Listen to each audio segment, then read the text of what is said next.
스펙 제로, 정보 제로, 그야말로 취업 준비 제로인 취준생을 위한 취업 정보쇼 취업을 취업을 부탁해. 안녕하세요. 안녕하세요. 자, 오늘 순서 시작하겠습니다.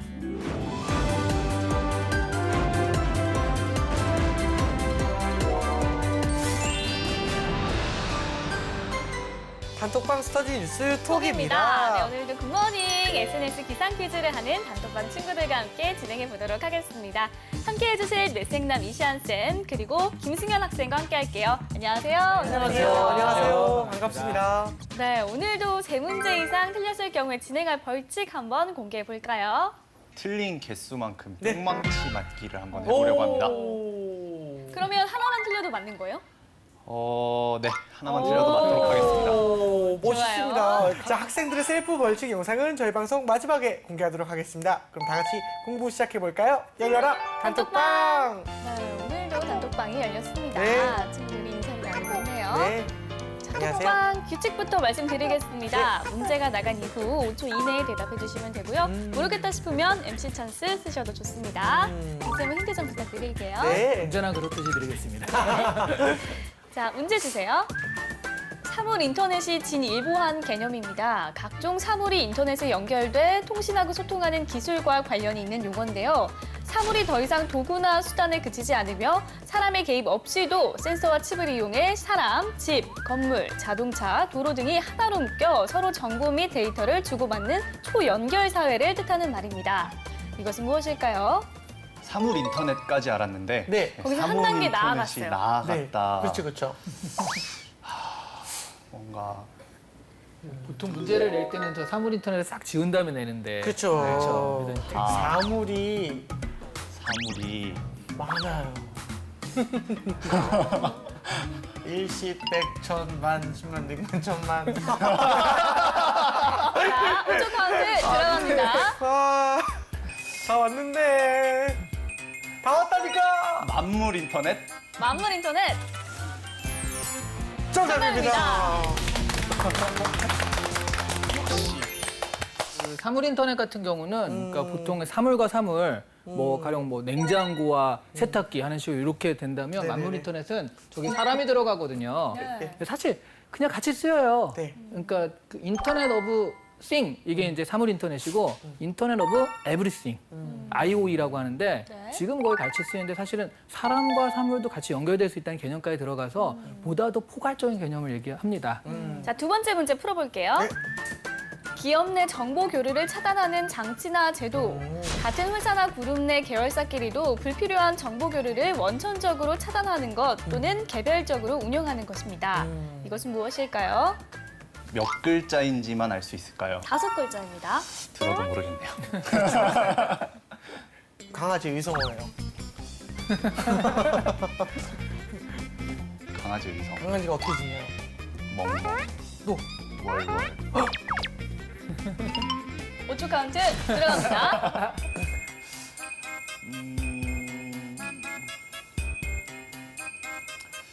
모르겠습니까? 네. 네. 정답은 차이니즈 월이었습니다. 차이니즈 월이었습니다. 이게 왜 차이니즈 월인지도 저도 모르겠네요. 벽이죠, 벽. 예. 우리가 아. 보통 이제 그 인터넷에서 어떤 네. 정보 그걸 사용할 때 방화벽이란 말을 쓰잖아요. 벽이란 네. 말을 쓰는 건데 네.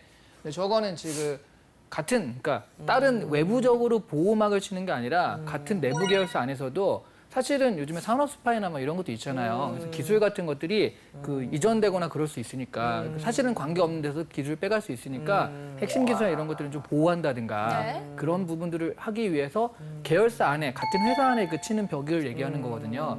차이니스 월은 다른 게 아니라 그 만리장성을 우리가 그레이트 월이라고도 하고 차이니스 월이라고도 하거든요. 그래서 같은 회사 안에서도 만리장성을 쌓는다. 이렇게 딱 그런 개념으로 그런 지금 뜻이 차이니스 있었군요. 월이라고 합니다. 알겠습니다. 예. 자, 일단은 뿅망치 한 대가 정립이 됐습니다. 자, 몇 대까지 정립이 되는지 한번 와. 지켜볼게요. 문제 주세요. 예술 영화와 블록버스터의 합성어로 예술성을 갖춘 블록버스터를 뜻하는 신조어입니다. 이 단어는 무엇일까요? 다양성 영화랑은 좀 다른 거죠. 네. 다양성과는 그냥 독립 영화를 좀 다르게 지칭할 때 많이 쓰고요. 이건 그 독립 영화 중에서도 블록버스터니까 뭔가 좀 이렇게 히트를 하거나 그런 걸 얘기하거든요. 예술 영화 블록버스터의 합성어래요. 네. 조업 이래저래 조업 좀 못 해봐요? 예술 예술 용어로 뭐예요? 아트 네, 버스터는 그건 아닐 것 같고. 그렇죠. 자, 5초 카운트 들어갑니다. 아우, 좋은 타이밍. 정답은 아트 버스터. 아트버스터. 정답입니다. 예. 그러니까 우리가 블록버스터라고 하면 되게 크게 뭐 이렇게 하는 영화, 예산이 많이 투입되고 스펙타클한 걸 생각하는데 네. 여기에 블록버스터라는 개념이 흥행했다라는 정도의 의미가 될 것 같아요. 그래서 그 아시는 그 네. 음악 영화 중에 원스, 원스. 비긴 예. 어게인이라든가 아니면 최근에 나의 소녀시대 이런 게 있었죠. 그렇죠, 그렇죠. 그러니까 그런 부분들이 뭐 예산이 많이 들어갔다기보다는 그 흥행이라든가 이런 부분들이 좀 차이되고 배급이나 이런 것도 좀 그렇게 잡혀 있는 영화들을 아트버스터라고 해서 네. 그 아까 얘기했던 다양성 영화 같은 경우에는 다양하긴 하지만 많은 사람이 찾지는 않았잖아요. 근데 이런 부분들은 그런 다양성 영화를 좀 수용하는 그 관객층들이 많이 폭넓어졌다. 많은 그 문화의 어떤 다양성이 좀 깊어졌다는 측면에서 좀 바람직한 현상인 것 같습니다. 알겠습니다. 알겠습니다. 네 번째 문제 풀어볼게요. 네. 베트남어로 변경한다는 뜻과 새롭게라는 의미가 합쳐진 용어로 쇄신을 뜻합니다. 1986년 베트남 공산당 제6차 대회에서 제기된 개혁, 개방 정책 슬로건인데요. 공산당 일당 지배체제를 유지하면서 사회주의적 경제 발전을 지향해 왔습니다. 그것은 무엇일까요? 베트남어로 변경한다. 네. 혹시 베트남어 좀 아시나요? 이거 뭐니까? 네네. 들어본 적도 없는 것 똠양꿍, 같은데. 밭다이, 밭. 똥양꿍 아트는 태국 아닌가요? 그렇네요. MC 찬스 한번 쓰겠습니다. 누구요? 저는 몰라요. 저도요. 이글이글. 그럼 보미 누나 찬스 저도 쓸게요. 잘 몰랐어요. 진짜 몰라요. 정말. 그래도 보미 누나 찬스 쓸게요. 저는 정말 모르겠는데 네. 일단 5초 카운트 한번 줘보세요. 알겠습니다. 5초 카운트 주세요. 자, 자, 과연. 또이? 잘 모르겠네요. 정답 또이구나. 정답 넣었어요. 미안해요. 가장 유사하게 우리가 찾을 수 있는 게 우리나라의 새마을 운동 같은 거. 그러니까 우리도 한번 잘 살아보자라고 하는 그런 운동이고요. 그다음에 또 이거가 시작된 다음에 바로 그 경제 성장률 7, 8%로 올라갔고요. 한마디로 이제 공산주의 체제를 조금 자본주의를 좀 끌어들여 가지고 만들어낸 체제로서 뭐 저런 거, 그러니까 우리나라의 새마을 운동과 비견되는 아주 좀 중요한 그 잘 살아보자라는 그런 운동으로 좀 중요하게 얘기되는 운동입니다. 네, 이 시간부로 절대 까먹지 않겠네요. 도이모이. 도이. 자, 이렇게 해서 뿅망치 2대가 정립이 됐습니다. 네. 이제 마지막 문제 풀어볼게요. 경제력의 격차를 야기시키는 소득 간 불평등을 보정하기 위한 것으로 고소득자에게는 높은 세금을, 저소득자에게는 낮은 세금을 거두자는 의도입니다. 소득 금액이 커질수록 높은 세율을 적용하도록 정한 세금인데요. 이것은 무엇일까요? 는 바로 정답 맞춰보도록 네, 하겠습니다. 5초 카운트 주세요. 네, 정답은 누진세입니다. 유진세. 누진세. 네, 누진세. 세금을 얘기하러 적용하도록 정한 세금이라고 했으니까 네. 누진세라는 말이 맞죠? 누진세율. 네, 알겠습니다. 알겠습니다. 유진세 정답입니다. 정답입니다.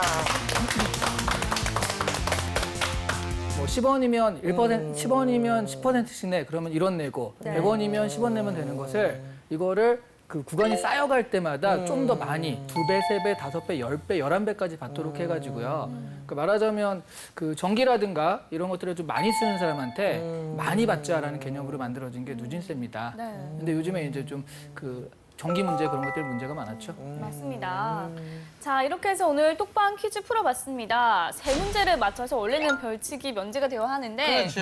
초반에 약속했듯이 틀린 개수만큼 맞는다고 했으니까 그렇죠. 한 번씩 2대를 맞게 됐습니다. 오늘 어땠어요?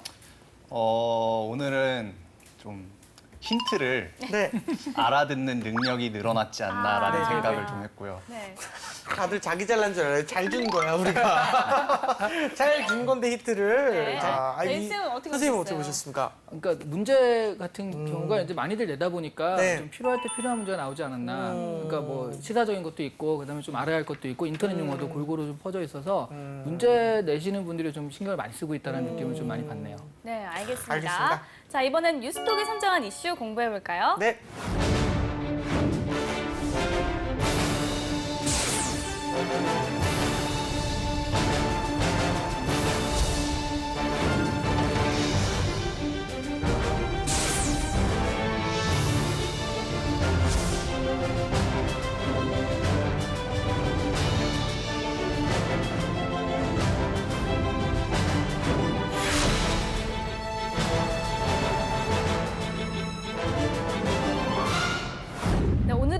알아보겠습니다. 네. 아, 올여름 정말 더웠죠. 너무 더워요, 진짜. 거의 뭐 재해 수준의 더위라는 말까지 맞아요. 나왔는데요. 더위가 지나고 한 달 전 쓴 전기요금이 걱정이라는 분들이 참 많습니다. 맞아요. 재한 씨 경우는 어떤가요? 저는 그 차에서 자요. 그러다가 큰일 네, 나요. 큰일 나죠. 네. 위험한 거잖아요. 네. 근데 차는 누진세는 없으니까. 아. 예. 이 폭염에도 불구하고 전기요금 걱정 때문에 에어컨 킬 때마다 두려웠다는 얘기가 참 많았는데요. 바로 가정용 전기요금 누진제 때문입니다. 아하. 개선해야 한다, 아니면 아예 폐지해야 한다 말이 정말 많은데요. 오늘은 이에 대해서 이야기 나눠보도록 하겠습니다. 그죠. 일단은 뭐 개인적인 얘기를 좀 물어봐야 될 텐데 승현 학생은 좀 더운 여름에 에어컨을 이렇게 좀 하루 종일 틀고 있는 게 사치라고 생각하나요? 아니면 이 더운 날은 좀 당연하다라고 생각을 좀 하나요? 에어컨을 켜지 않고 사는 게 진짜 좀 불가능하잖아요. 그렇죠. 그래서 좀 사치라는 생각은 안 드는데 이제 뭐 가게 같은 데서 문 열어놓고 에어컨 막 이렇게 하는 거 보면은 그런 부분은 좀 고쳐야 되지 않나 뭐 이렇게 생각합니다. 알겠습니다. 관련 뉴스들이 뭐가 있는지 한번 살펴볼게요. 선생님 어떤 기사들이 있습니까? 네, 일단 첫 번째 기사는요. 네. 네, 폭염에 켤 자유도 없나라고 해서 기자분이 되게 에어컨에 대해서 한이 맺힌 듯한 그런 느낌으로 좀 쓰셨는데요. 전기를 많이 쓸수록 요금이 폭증하는 전기요금 누진제 탓에 서민들이 폭염 속에서도 에어컨을 켜지 못하고 있다라는 걸로 시작을 합니다. 정부가 공식적으로 조사한 가구당 에어컨 보급률은요. 2013년 기준으로 78%고요. 현재는 80%를 넘어선 것으로 추정된다고 하거든요. 근데 이제 문제는 그 에어컨들이 거의 다 스탠드하고 있기만 하지 이제 가동되기가 힘들다라는 거죠. 아하. 생각보다는 너무 이게 잘못 틀었다고 얼마나 나올지 모르니까 너무 많이 나오니까 그래서 장식장처럼 쓰이고 있는데 그런 부분들에 대해서 이제 여러 가지 예를 들어서 설명을 했고요. 또 정부의 안이한 상황인식이 더 밉다라는 시민들 말이 있었거든요. 그 부분을 인용을 하는데 정부 관계자가 누진제를 없애면 부자들만 좋아지는 부자 감소 효과가 있다고 했던데 내가 보기에 전기요금 누진제는 저소득층 증세 정책이라고 해가지고 이런 부분이 이제 예전에 에어컨은 사치품이라는 그런 개념이었을 때 이 얘기가 나왔다면 지금은 80%가 보급됐으니까 이 정도면 누구나 다 쓰는 건데 좀 바꿔야 되지 않나 그런 얘기들을 이제 간접적으로 하고 있습니다. 알겠습니다. 자, 그러면 두 번째 기사도 한번 알아보겠습니다. 네, 두 번째 기사는 이제 미국과 비교를 한 기사인데요. 네. 미국은 하루 종일 냉방해도 월 13만 원이라고 합니다. 네, 네. 한국의 주택용 전기는 누진제가 적용이 되는데 뭐 사실 한국만 이런 건 아닙니다. 미국과 일본도 그렇거든요. 근데 그 한국인만 요금 폭탄에 전전긍긍하는 건 한국의 누진제가 유독 가파르게 요금을 끌어올리기 때문이라고 하는데요. 최저 1단계가 57.9원이래요. 1kW에. 네. 근데 최고 6단계까지 가면 677.3원이 돼가지고 네. 11배 정도 돼야 되기 때문에 그게 미국이 우리나라가 17.7배라면 미국은 2단계 1.1배, 일본은 3단계 1.4배에서 누진의 구간이 상대가 안 되게 우리가 좀 크다라는 그런 얘기를 하고 있습니다. 사실 그래서 대안들도 얘기가 되고 있는데요. 그 에너지 전략을 위해서라면 누진제보다는 시간대별 요금 차등화 등이 더 효과적이라는 그런 의견도 있었고요. 미국이나 중국, 일본처럼 원가 연동제를 전기 요금에도 적용해서 저유가에 따른 전기 원가 하락을 요금에 반영해야 한다는 주장도 나와서 새로운 대안들도 좀 얘기하고 있습니다. 알겠습니다. 자, 이렇게 두 개의 기사를 좀 정리를 해주셨는데요. 혹시 승현 학생 첫 번째 기사 뭘 느꼈습니까? 그 기사 중에 네. 전기를 낭비하는 사람이라는 표현을 쓰셨더라고요. 그렇군요. 그래서 그 부분을 보면 지금 에어컨을 켠다는 게 어떤 사치를 부리는 게 아니라 어쩔 수 없는 상황에서 켜는 건데 좀 과도한 누진제 때문에 피해를 보고 있지 않나라고 생각을 했습니다. 네, 좋은 지적해줬어요. 맞아요. 지금의 누진제가 만들어진 게 42년 전이라고 합니다. 당시의 에어컨은 부유층에서나 쓰는 것이었지만 지금은 생활 필수품이잖아요. 그쵸. 그러면 요금 체계도 좀 바뀌어야 되지 않나 이런 생각이 좀 드는데요. 그렇죠. 일단 이 전기요금 누진제 그 태동 자체가 네. 이게 출생의 비밀이 또 있거든요. 어떤 겁니까? 그냥 우리가 알기에는 그냥 에어컨이 많이 보급되니까 생긴 게 아니라 그 1973년에 1차 석유 파동이 있었습니다. 석유 파동. 네, 오일 쇼크가 있었기 때문에 그런 부분에 있어서는 한국도 이제 쇼크를 받은 거거든요. 이렇게 쓰다가는 그 석유를 가지고 우리가 전기를 만들어내는데 그래서 도저히 감당할 수 없다라고 해서 그때 처음 만들어졌는데요. 당시 최고 세율은 1.7배였다고 합니다. 그러다가 1979년에 문제. 1979년 무슨 일이 일어났을까요? 79년이요? 예, 그 73년엔 1차 석유 파동이 있었거든요. 79년 뭐가 있었을까요? 새롭게 이차? 롯데리아가. 그렇죠. 그렇죠. 네, 처음에 79년에 2차 석유 파동이 있었을 때 이거 진짜 안 되겠다 해가지고 그때는 누진세율을 20배까지 끌어올린다고 합니다. 어마어마하네요. 예, 20배. 예, 그러다가 이제 그 조율해서 2007년에 현재 거의 11.7배, 그러니까 거의 12배 정도로 조율이 된 게 지금의 상태고요. 그러니까 처음에는 석유값이 너무 올라가지고 그 오일 쇼크 때문에 만들어졌고 네. 그때는 에어컨이나 이런 것들이 많지 않았기 때문에 네. 이런 부분에서 큰 문제가 없었다라고 한다면 지금은 상황이 많이 바뀌었다라는 거죠. 저유가에다가 에어컨의 완벽한 보급 네. 이런 것들 때문에 과연 이게 맞나라는 그런 얘기들이 나올 수밖에 없는 상황이에요. 네. 장난 아니네요. 일단 누진세가 그 가정용에만 좀 적용이 되고 좀 산업용에는 적용이 되지 않는 이유도 좀 궁금하긴 하거든요.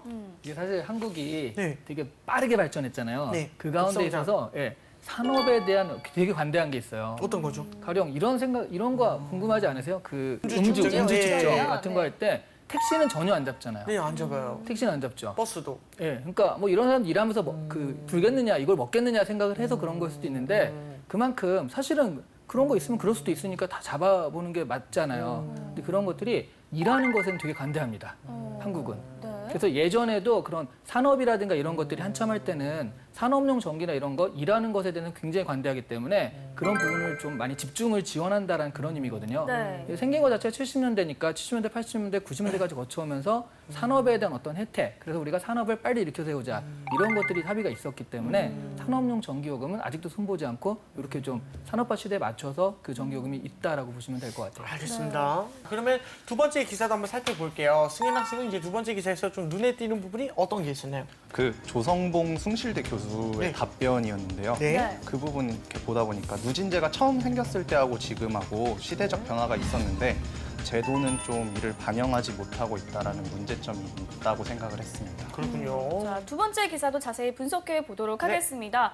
미국이나 일본 등 다른 나라랑 비교를 해도 이 누진제 단계별 요금 차이가 너무 큽니다. 그렇죠. 특히 올해 유난히 더웠기 때문일까요? 그 누진제 폐지 여론이 어느 때보다 높았죠. 일단 짜증이 많이 나서 그런 것 같아요. 나가기만 하면 땀을 줄줄 흘리고 네. 그다음에 또 이게 예전에 비해서 진짜 에어컨이 많이 보급이 됐으니까요. 네. 1994년에도 이런 큰 더위가 있었다고 하죠. 그때만 해도 에어컨이 있어도 이게 예. 피기가 힘든, 그다음에 없는 데가 또 많았던 그런 거라면 지금은 집에 다 있는데 그런데 전기 요금 때문에 내가 이걸 못 키다니라는 그런 어떤 분노까지 있어가지고 다른 때보다는 할 수 있는데 못 한다는 거, 이 요금 때문에 못 한다는 거 그런 것이 좀 컸고요. 그다음에 이번에 워낙 덥다 보니까 그런 짜증이나 이런 것도 여기 그냥 그대로 묻어나와서 네. 좀 더 많이 좀 얘기가 된 것 같습니다. 네. 알겠습니다. 네, 가정요금 누진제 때문에 좀 문제가 되고 있는데 네. 이 저렴한 그 산업용 전기는 이제 높은 관세가 원인이 좀 된다 이런 말을 많이 들었거든요. 이거 무슨 얘기인가요? 그러니까 결국 그 FTA 같은 걸 했을 때는요, 네. 공정한 경쟁이라는 게 굉장히 중요한 거잖아요. 네. 근데 미국 같은 경우에는 우리나라가 그러니까 산업용 전기가 좀 다른 나라에 비해서 싼 편입니다. 네. 그러다 보니까 원가가 좀 덜 들다 보니까 철강 제품 같은 경우 수출을 할 때 네. 그런 부분에선 다른 나라들보다 좀 싸게 받을 수가 있거든요. 그러면 아니 똑같은데 여긴만 싸게 들어오면 안 되잖아요. 네. 그러면 그런 자국의 그런 것들을 맞춰주기 위해서 자국의 원래 그 세율과 이걸 맞춰주기 위해서 네. 그 관세를 좀 더 높게 부과하는 거죠. 그렇다 보면 우리나라가 뭐 이것 때문에 더 이득 보는 건 없는데 이런 것 때문에 관세가 더 높게 부과되니까 그 세금만 더 내는 원인이 되고 있으니까요. 이런 부분에 있어서는 사실은 좀 우리나라한테는 좀 말이 안 되는 그런 그 전기요금이 싸다고 해서 좋은 것도 하나도 없는 그런 현상이 됐겠죠. 네. 지금 여론은 가정용 누진제를 폐지하자는 등 전기요금 체계 조정이 필요하다고 얘기를 하고 있는데요. 여론이 높아지니까 정부가 TF를 만들었습니다. 국민들이 만족할 만한 개선안이 나올 수 있을까요? 장담한데 국민들은 만족하지 않습니다. 네. 국민들이 원하는 건 누진세율 전체 개편이에요. 그렇죠. 11배 너무 많다. 네. 뭐 한 4배나 5배 정도로 하는 게 어떻느냐라고 네. 해서 그런 걸 얘기하는데 네. 지금 정부가 들고 나오는 안은 뭐냐면 그냥 그 보너스를 더 주는 거거든요. 그러니까 100kW 구간까지는 얼마, 그다음에 거기서 200까지 얼마 하는 식인데 그걸 50kg씩 더 줘요. 150에서 250 하는 식으로 50kg만 더 주지 결국 좀 눈 가리고 아웅식이 아닐까.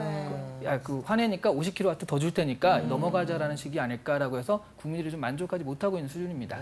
알겠습니다. 자, 이번엔 취준생의 뇌를 섹시하게 만들어 볼 시간입니다. 네. 이름하여 이시안의 족보를 열어라! 열어라!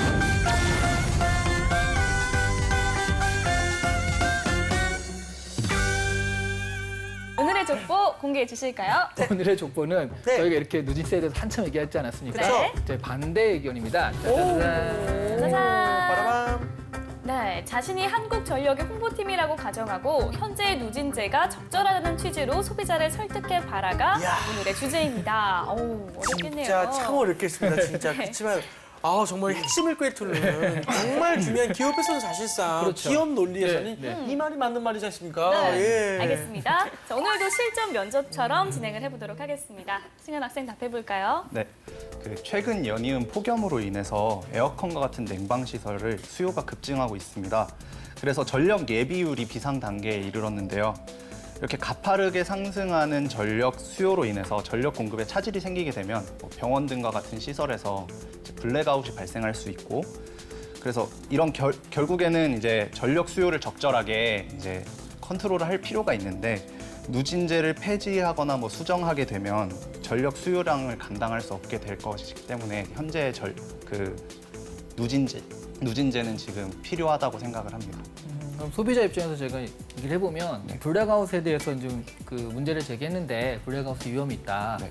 실제로 그 산업용 전기가 한 60%를 차지하고요. 가정용은 20%가 안 되거든요. 15% 조금 넘는 수준인데 가정용이 늘어봤자 이게 16% 수준이 얼마나 더 늘겠습니까? 그럼 차라리 블랙아웃에 대한 걱정이라면 산업용 전기를 우리가 좀 생각을 해야 되지 가정용에 대해서 이런 부분, 그 누진세를 꼭 해야 되냐 이런 의문이 있는 거거든요. 산업용 전기 같은 경우에는 이렇게 증감의 폭이 많지 않거든요. 그러니까 컨트롤할 수 있는 산업용은 줄여야지 해가지고 많이 줄일 수 있는 어떤 그런 환경이 안 되기 때문에. 근데 이제 그러면 누군가가 이거를 갑자기 늘어난 전기를 부담을 해야 되는 건데 가정용에 부담한다는 건 서민들한테 그런 것들을 전가하는 건데 산업용은 대기업이라든가 이걸로 인해서 기업의 그런 부분을 같이 좀 부담하자라는 개념이거든요. 근데 지금은 너무나 서민들만 이 부담을 지고 있다는 그런 느낌 때문에 문제를 제기하는 거거든요. 산업용의 전기하고 이제 집에서 사용하는 전기하고는 좀 체계가 다르다고 이제 알고 있습니다. 그래서 산업용 전기 같은 경우에는 고압 시설로 보내고 그거를 저전압으로 바꿀 필요도 없고 이렇기 때문에 공급 비용이 많이 안 들고 그런 부분들이 있는데, 이제 가정용 같은 경우에는 그런 부분들이 많아서 좀 비싸게 되는 거라서 그런 부분에 있어서는 좀 그거를 주거용이 이제 많이 나오니까 서민들에게 부담이 많이 되니까 그걸 산업용으로 돌리자라고 하는, 산업용에서 더 많이 받아 쓰자라고 하는 건 좀 무리가 있지 않을까 생각합니다. 그래서 지금 서민들이 이 부담을 지는 것이 적절하다. 그러니까 솔직히 적절하다라고는 말씀을 드릴 수는 없지만 현재 상황에서는 불가피하다라고 말씀을 드리고 싶습니다. 네, 알겠습니다. 여기까지 할게요. 알겠습니다, 선생님. 이런 유의 문제는 이제 어떤 기업에서 출제를 하는지 또 질문의 의도가 무엇입니까? 이 질문은 딱 한 군데서밖에 출제를 못 하겠죠. 그쵸, 완전. 네, 여기서밖에 출제 못할 텐데 또 하나는 여기서는 되게 출제 가능성이 높은 질문이기도 합니다. 한 군데밖에 출제 네. 못하지만 워낙에 이번 여름에 이런 이슈가 컸었고요. 네. 또 하나는 또 한국전력, 아까 재환 씨가 말씀드린 네네. 입장에서는 기업 입장에서는 기업의 그 논리를 만들어야 되거든요. 그런 부분에서는 이제 어떻게 생각할 수 있는지에 대해서 나올 수 있는 질문이기 때문에 그러니까 우리가 소비자들한테는 되게 이제 부당하고 안 좋은 일들이 있는데 그거를 실제로 기업 입장에서 어떨까? 좀 약간 무리를 일으킨 기업들이라면 그런 부분들을 거꾸로 이렇게 하는 연습도 좀 필요하거든요. 네. 그러면 실제 한점 면접장이에요. 네. 어떻게 답을 하는 게 좋을까요? 일단 지금 그 승현 학생 같은 경우에는 누진제에서 잘 알진 못해요. 네. 그러니까 사실은 한국전력에 이런 걸 했으면 네. 누진세가 어떻다 저떻다라고 해서 좀 객관적인 수치들로 네. 얘기를 하는 게 좋았을 것 같고요. 그래서 나 나름대로 준비를 해왔다. 좀 근거나 수치들을 가지고서 그냥 어떤 팩트 위주로 많이 얘기를 하면 좀 낫지 않았을까 싶고요. 네.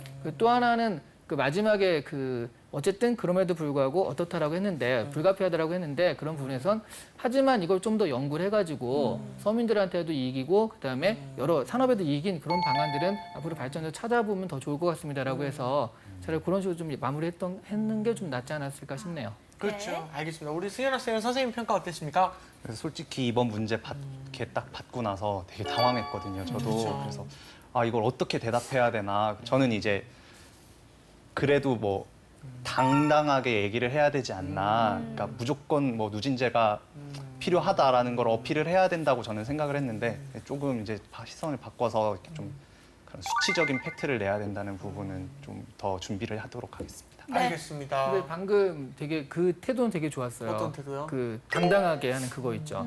원래 저렇게 되면 사실 저도 뭐 이런 부분 이렇게 생각하지만 하면서 약간 그 타협하려는 그런 취준생들이 있거든요. 네. 근데 이건 기업의 입장에서는 그렇게 하면 안 되니까 네. 저렇게 기업 입장에서 당당하게 이런 부분 필요합니다라고 하는 그런 태도는 아주 좋았어요. 당당한 멋있었습니다. 태도는 참 좋았습니다. 네. 자, 이렇게 있음을 줬고 확인해 봤고요. 이번에 우리 단톡방 친구들과 공유하고 있는 주제 알아볼까요? 네. 네, 좀 화제를 좀 전환해봤습니다. 네. 지금 계속 누진세 한 그 이유가 이번 여름이 너무 더운 거거든요. 맞아요. 네, 그래서 갈수록 여름이 또 더워지고 있는데 이 여름을 시원하게 보낼 새로운 상품을 좀 기획해 봅시다. 네. 라는 게 네. 주제입니다. 저는요. 네. 오늘 베스트 댓글이 제일 자신 있습니다. 와. 진짜 이런 생각 너무 많이 있었어요. 살면서도. 네. 평소에 너무 덥다 보니까 우리가 이 음식 맛있지 않습니까? 네. 근데 우리가 밖을 돌아다니면 사실 더운 거예요. 네. 밖을 돌아다닐 때 더운 게 이제 그 습도도 있지만 머리 내리쬐는 그 직사광선 있지 않습니까? 그게 너무너무 뜨거워요. 맞아요. 그래서 생각이 전환을 좀 해본 게 우리가 아이스 아메리카 들고 다니지 않습니까? 이게 아니라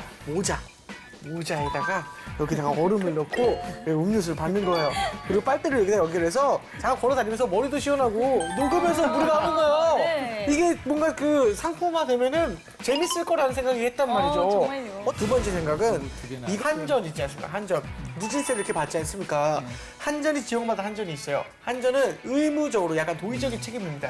그만큼 전기세 걷어들이기 때문에 한전 내에서 편의시설을 갖춰야 돼요. 우리만큼 에어컨을 빵빵하게 들어서 여기 와서 쉬시라고. 한전에서 그 얼음방을 만들어주는 네. 거죠. 우리는 그만큼 돈을 많이 걷어들이고 있으니까 이게 도의적인 책임인 겁니다. 이게 네. 징벌적 손해배상. 그렇죠. 그래서 유명한 해봤습니다. 생각이네요. 저는 그거에 비해서 훨씬 소박한데요. 어떤 거죠? 온도 조절이 가능한 이 쿨링 셔츠를 만드는 거예요. 그래서 네. 옷 속에 얇은 섬유관을 이렇게 심어놔서 추울 때는 네. 따뜻하게, 더울 때는 춥게 이렇게 춥게. 온도 조절이 가능한 오. 셔츠를 만드는 거예요. 네. 자, 우리 톡방 친구들은 어떻게 생각하는지 한번 읽어볼게요. 네. 온유 학생, 스마트폰 위에 달 수 있는 휴대용 선풍기. 네. 이미 나와 있는 휴대용 선풍기는 스마트폰과 같이 둘 다 들고 다니기에 번거롭기도 하다. 그래서 스마트폰에 달 수 있도록 하면 훨씬 편리할 것이다. 또한 스마트폰을 사용하면서 선풍기 바람을 쐴 수도 있다. 사실 이거 이미 나와 있는 걸로 이거 알고 나와 있어요. 있는데요. 그리고 이거는 불편한 게 주머니에 못 넣고 다녀요, 스마트폰을. 가방에만 넣고 다녀야 돼요. 네, 예? 다혜 학생, 땀 패드. 땀이 많이 나는 곳에 패드를 붙여 냄새도 향기롭고 땀도 적절히 분비될 수 있는 것을 개발하면 좋을 것 같다.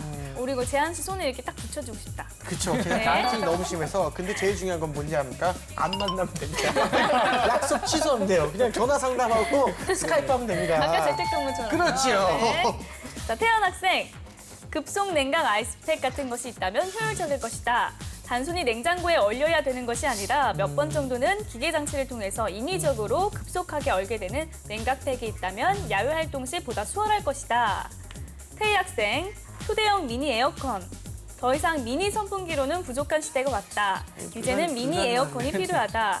전력 공급은 USB를 통해서 받아 휴대용 배터리나 사무실 컴퓨터를 통해서 보급받게 할 것이고 핸드폰만한 크기로 개발해 휴대성을 극대화할 것이다. 라는 의견이 있었네요.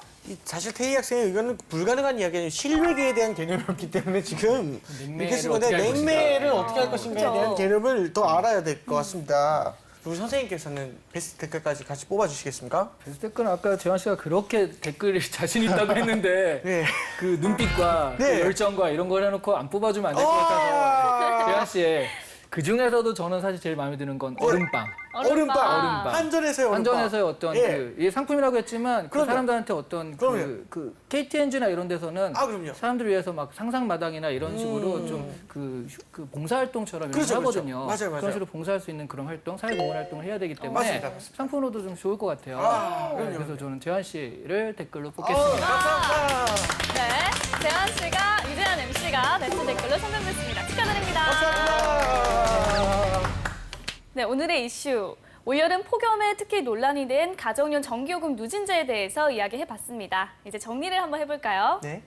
소 잃고 외양간 고친다는 말이 있잖아요. 네, 그렇죠. 근데 또 이렇게 한참 그 누진세 어쩌고 해가지고 다 손보고 나면 여름이 다 지날 것 같아요. 네. 근데 뭐 그런다고 해서 소를 잃고 외양간 고치는 건 쓸데없다가 아니라 그쵸. 다시는 그런 일이 안 일어나도록 해야 되니까 이번 기회에 좀 누진제 잠깐 그 할인한다 해가지고 그냥 넘어가지 말고 확실하게 손을 봐서요. 겨울이든 내년 여름이든 네. 좀 에어컨 좀 틀면서 펑펑 틀면서 이렇게 서민들이 좀 걱정 없게 시원하게 지내는 여름이 됐으면 합니다. 알겠습니다. 승윤 학생 오늘 어땠습니까? 저는 그 누진제라는 걸 통해 가지고 좀 제도라는 것 자체가 어떤 사회적 상황, 분위기 이런 거를 좀 반영을 해야 되는데 네. 그렇지 못했을 때 제도와 국민 사이에 간극이 발생할 수 있고 그게 좀 사회적인 문제가 될 수 있다는 거에 대해서 좀 알게 되었습니다. 알겠습니다. 오늘 뉴스톡은 여기까지 하고요. 저희는 다음 시간에 다시 톡방 열겠습니다. 감사합니다. 안녕하세요, 시청자 여러분. 김승현입니다. 네, 제 친구 도건이한테 무대 맞도록 하겠습니다. 네, 그럼 저는 열심히 때려보도록 하겠습니다. 네. 자, 잠깐 숙여줄래?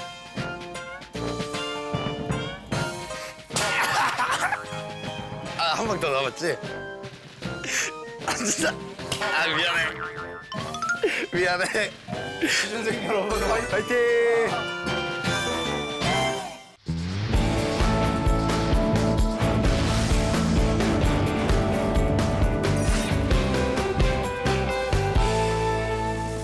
청년 실업률이 12% 선을 넘어서 역대 청년 일자리를 최고치를 늘리겠다는 기록했습니다. 정책이 많았지만 취업난 대학 졸업식이 그대로였습니다. 있었던 달인데 참 안타까운 현실입니다.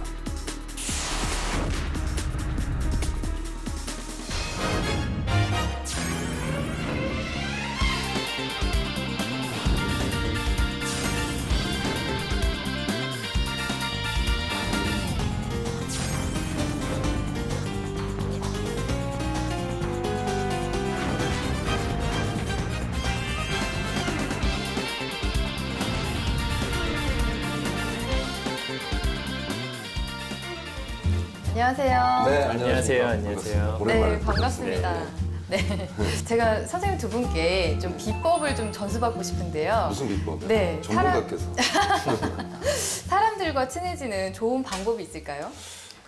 글쎄요, 뭐 있나요? 학생회장님. 정말 특별히 이렇게 노력을 하는 것 같진 않은데 그냥 저는 그냥 어릴 때부터 그냥 사람들과 친해질 때 뭐 이렇게 드러내려고 하기보다는 네. 좀 사람들 좀 많이 도와줬던 것 같아요. 그러니까 예를 들면 좀 낯선 사람이 있으면 제가 이렇게 막 들이대는 성격이 아니다 보니까 혹시 이 사람이 뭐 필요한 게 있으면 좀 그런 거 도와주거나 뭐 하면서 좀 호감을 좀 가지려고 노력했던 것 같습니다. 그게 직업으로 대단하시네요. 연결되셨어. 그래서 지금 학생들을 이렇게 네네. 취업을 도와주는. 네네. 저 같은 경우는 맥주 한 잔입니다. 아, 맥주요?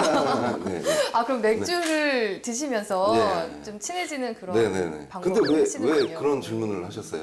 네, 오늘 지원자는요, 하이트 진로의 해외 영업 부분에 지원을 한다고 합니다. 네네네. 네. 어떤 회사인가요? 저와 또 친숙한 또 제품을 다루는 일단은 그 직무가 해외 영업을 지원한다고 하죠. 네, 그래서 네. 영업에 대해서 먼저 좀 말씀을 드릴게요. 네. 영업은 사실은 많이들 기피하긴 하죠. 제일 많이 뽑는데. 그래서 저도 사실 인사팀 가기 전에 영업부서 갔다가 인사팀 갔거든요. 이런 경로도 괜찮은 것 같아요.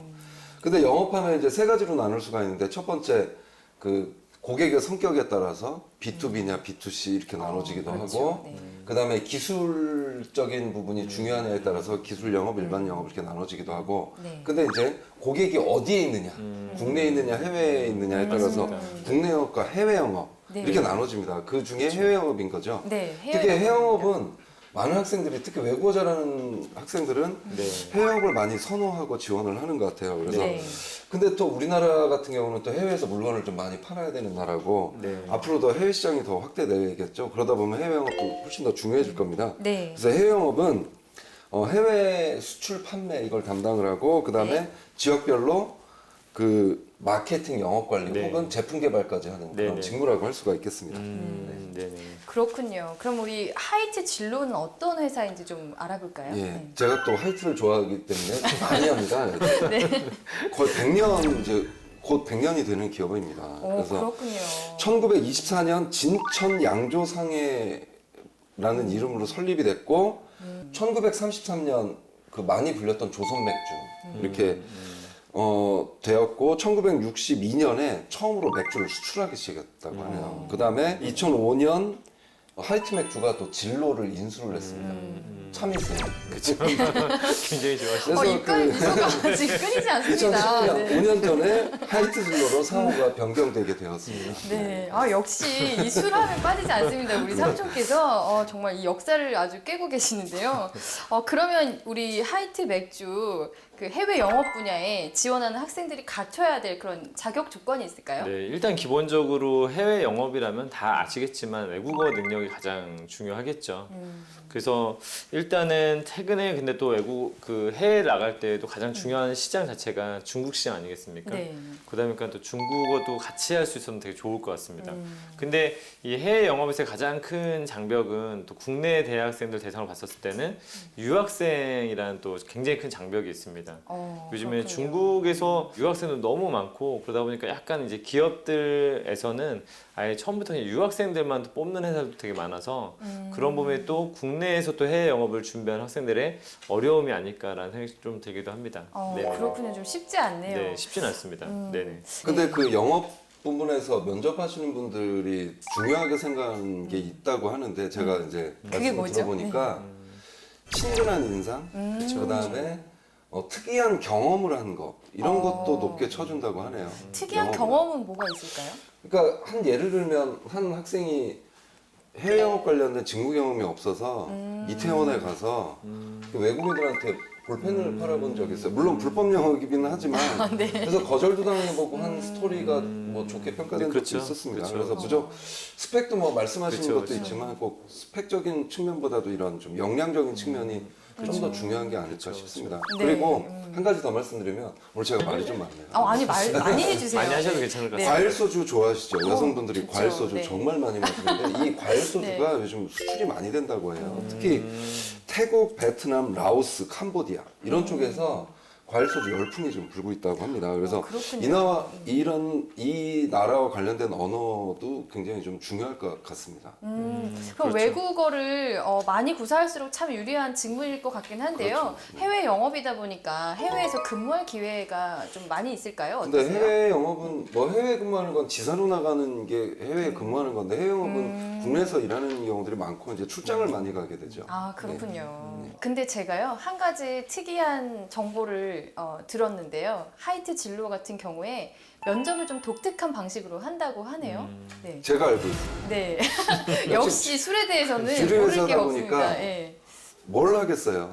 음주 면접을 하겠죠. 네. 그래서 그 특별한 면접 과정이라고 할 수가 있습니다. 음주 네. 면접. 네. 음주 면접 쉽지 않을 것 같아요. 예. 음주 면접 어떻게 진행이 되는 건가요? 그러니까 뭐 술 마시면서 하는 면접이라고 보시면 되는데 1, 2차 면접 과정이 있어요. 하이트가. 근데 그 2차가 이제 최종 임원 면접인데 1차 과정에서 선배와 이렇게 대화를 하는. 그러니까 1차 면접에 3가지 면접이 있는데 뭐 실무진 면접, 토론 면접, 선배와 대화 면접이 있는데 선배와 대화를 하면서 이렇게 이제 한잔 하면서 하겠죠. 그게 바로 음주 면접이라고 보시면 됩니다. 굉장히 잘 보신 것 같습니다. 네. 면접이 있다면. 네. 그렇군요. 음주 면접 그러면 쉽지 않을 것 같은데요.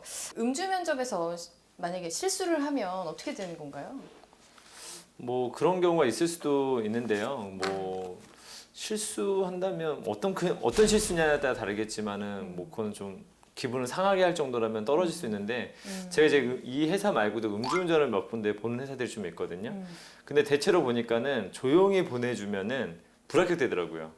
얌전하게 보내주면 근데 내가 집에 어저께 어떻게 하는지 기억이 안 난다 했던 학생들이 있습니다. 네. 근데 그 다음날 그 친구는 다 합격이 되어 있더라고요. 그렇습니까? 좀 약간 오. 자기 사람이라 생각하면 좀 세게 먹이고 이 사람 아니다 싶으면 그냥 약간 적당하게 A를 갖추고 좀 끝나는 경우들이 좀 많이 봤습니다. 그러면 이 술을 좀 잘 먹는 게 유리할 것 같은데 술을 못하면은 이게 좀 힘들겠어요. 어떤 회사에 따라서는 좀 그런 부분이 중요할 수도 있을 것 같습니다. 네네. 참 어렵네요. 그 음주 면접이라는 게 편안한 자리에서 이렇게 근데 너무 같이 이렇게 할 수는 부담을 있지만, 갖기보다는 그냥 그 분위기의 흐름에 잘 맞추어서 그냥 잘 어울리는 어떤 모습을 보여주는 것도 되게 중요할 것 같습니다. 제가 봤을 때. 그래서 실제로 많이들 궁금해요. 술을 잘 마시는 게 유리하냐. 음주 면접이니까 잘 마시는 게 중요하다고 생각이 되는데 네. 중요한 건 술을 많이 마시는 게 중요한 게 아니라 마시고 실수하지 않는 게 중요한 것 같아요. 왜냐하면 우리나라 같은 경우는 회식이 업무 연장일 때도 많고 사실 영업은 술자리가 굉장히 좀 중요합니다. 그래서 술자리에서 중요한 계약이 뭐 이루어지는데 연결되는 경우도 많고 그래서 그 술 마시면서 매너라든가 이런 거를 그렇죠. 잘 지켰으면 좋겠고 특히 음주매죠. 네. 학생들이 좀 그런 실수를 하는 것 같아요. 그 완샷을 처음에는 아무렇지도 않게 들어가다 나중에 필름 끊기는 경우도 있는데 물론 뭐 이렇게 좋아서 많이 먹이면 그 자리에 취하자 그런 자리면 상관이 없겠는데 완샷은 순간 정신이 나가는 경우가 있으니까 술자리 면접에서는 좀 요령 있게 마시는 것도 좀 중요한 것 같아요. 왠지 경험에서 우러나오는 완샷에 대한 기억을 네, 저도 필름 많이 끊겨봤습니다. 솔직히. 아, 블랙아웃 현상 많이 겪으셨군요. 아, 네. 음주 면접 참 어려울 것 같은데요. 거기에서 중점적으로 보는 거는 또 뭐가 있을까요? 다른 면접도 같이 한번 설명 좀 해주세요. 네네네. 뭐 일단은 기본적으로 실무진 면접을 한번 얘기해 드리자면은 일단 뭐 기본적으로 직무에 적합한 사람인가를 좀 보는 면접을 대략적으로 볼 수 있겠고요. 네. 그 토론 면접이 또 있는데 시사적인 어떤 기초 상식을 또 체크하는 부분이 있습니다. 시사적인 어떤 주제를 가지고 이 사람들이 얼마나 그런 부분들에서 다양한 견해를 갖고 있고 다른 사람들과 어떻게 소통하고 있는지 어떤 태도나 자세적인 어떤 부분들을 점검하는 또 면접이라고 볼 수 있겠고요. 네. 그다음에 선배와의 어떤 자리, 뭐 최근에 입사한 선배와 지원자가 함께하는 자리인데 이게 바로 음주 면접으로 좀 보시면 될 것 같습니다. 그냥 이거는 너무 부담을 가질 필요까지는 없으실 것 같고 좀 캐주얼한 약간 식사 자리, 편안한 분위기에서 음주의 어떤 매너와 좀 태도를 좀 점검하는 시간으로 보시면 될 것 같습니다. 네. 평소에 좀 음주 매너 좋은 습관을 좀 가지고 있어야 될 것 같아요. 자연스럽게 그렇죠. 또 네네네. 나오는 그런 부분이 있잖아요. 네네네. 영업이라는 직무가요. 또 직무 특성상 술자리 같은 게 좀 많을 것 같은데요. 네네네. 그러면 비용 같은 것도 많이 들 것 같아요. 뭐 기본적으로 일단 영업팀에서는 뭐 개인 어떤 법인카드를 좀 제공해주기 때문에 근데 뭐 회사에 따라서는 약간 어느 정도 직급이 있으신 분들한테 약간 법인카드를 주기도 하는데 좀 네. 하이트 진로 같은 경우에는 뭐 영업팀의 어떤 한 사람 한 사람 전부 다 법인카드가 좀 제공되어주고 있습니다. 그래서 그런 그렇군요. 부분들에서는 네. 좀 적절하게 잘 활용할 수 있지 않을까.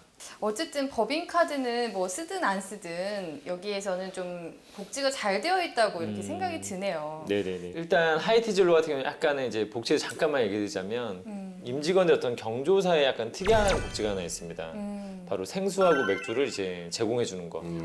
좀 이런 게 좀 있고 그다음 또 이게 주류 회사다 보니까는 2달 과정의 와인 교육을 또 실시해 주는 약간 뭐 이런 교육 과정이라든지 이런 것도 좀 약간 특이한 점이 아닐까라는 생각이 좀 듭니다. 네, 참 알면 알수록 굉장히 재미있는 기업인 것 같아요. 네, 좋은 회사인 것 같은데요. 근데 하이트 진로는 대외 활동을 좀 특별히 신경 써서 본다고 그러네요. 네. 그 대학 시절에 학업 이외에 했던 어떤 대외 활동을 중요하게 생각을 한다고 합니다. 그러니까 뭐 동아리 활동 등을 통해서 이렇게 사람들과 잘 어울렸던 모습을 보여주는 게 유리한데 그 이유는 뭐냐면 이 회사에서 그 회사 분위기상 사람들과 잘 어울리는 그런 모습을 중요하게 생각한다고 하기 때문에 그러니까 동아리 활동이나 이런 걸 가지고 표현해주면 좋은 점수를 받게 될 겁니다. 네.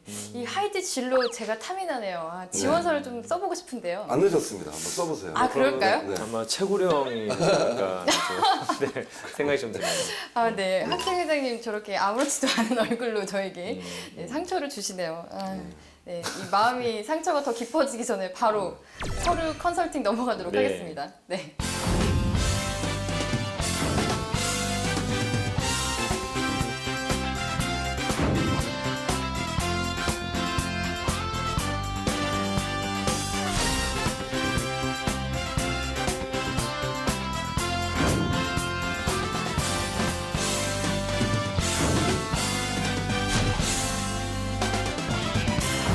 오늘도 제가요, 먼저 지원자를 만나고 왔습니다. 어떤 학생인가요?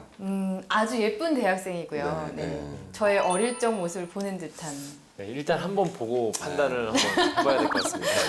그렇게 할게요. 네, 네. 냉정하십니다, 두 분. 네. 네, 그렇게 하겠습니다. 네. 이력서를 한번 검토해 볼까요? 네네. 네. 일단 이력서하고 이제 이따 자기소개에서도 말씀을 이제 나눌 거지만 네. 오늘은 잘된 사례로서 이렇게 얘기를 해주는 게 좋을 거라는 생각이 그렇습니다. 들었어요. 네, 그렇습니다. 네. 너무 잘 썼죠. 네네. 네. 지금 뭐 보게 되면 뭐 아주 빈틈없이 좀 어딘가에서 다 좀 정리가 딱 된 듯한 어떤 느낌을 좀 많이 받았습니다. 네, 꽉 채워서 정성 들여서 썼다는 느낌이 들고요. 네. 그리고 이제 영업 직무이다 보니까 이런 SNS를 활발하게 하는 이런 모습도 저는 굉장히 칭찬해주고 싶거든요. 저거죠? 페이스북, 인스타그램 저. 네. 네네. 이 부분에 대해서 좀 하나 말씀드리자면 이제 기업체에서는 SNS도 조사하고 있다는 것도 한번 학생들이 좀 알았으면 좋겠어요. 그래서 네.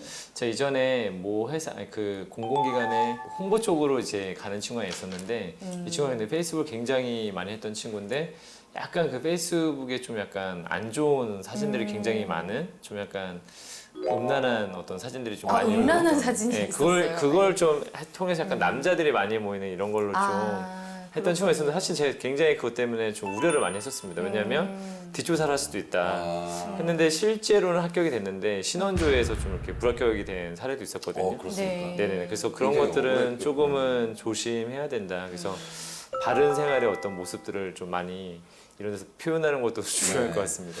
사실 맞습니다. 그 네. 예전에 같은 경우는 자기소개 URL을 이렇게 같이 복사해서 하라는 경우도 있었는데 그런 게 바로 저런 게 되겠죠. 그럴 수 SNS하고. 있죠. 네네네. 네. 그리고 대내 활동도 저희가 항상 강조했던 부분이 있잖아요. 직무에 맞는 활동 중심으로 네네네. 네. 많이 집중하고 기재를 해야 된다 했는데 여기 보면 이미 뭐 주류 문화, 해외 시장 조사, 뭐 무역학과이긴 하긴 하지만 네. 어쨌든 뭐 온라인 활용해서 한 것도 있고 네. 보면 아주 적절한 활동을 집중적으로 잘 써서 좋았습니다. 제가 여기서 좀 오늘 되게 잘 쓴 서류이기 때문에 이력서에 대한 좀 약간 이제 기업들이 어떻게 이걸 반영하는지에 대한 부분 잠깐 얘기해드리고 싶은데요. 네.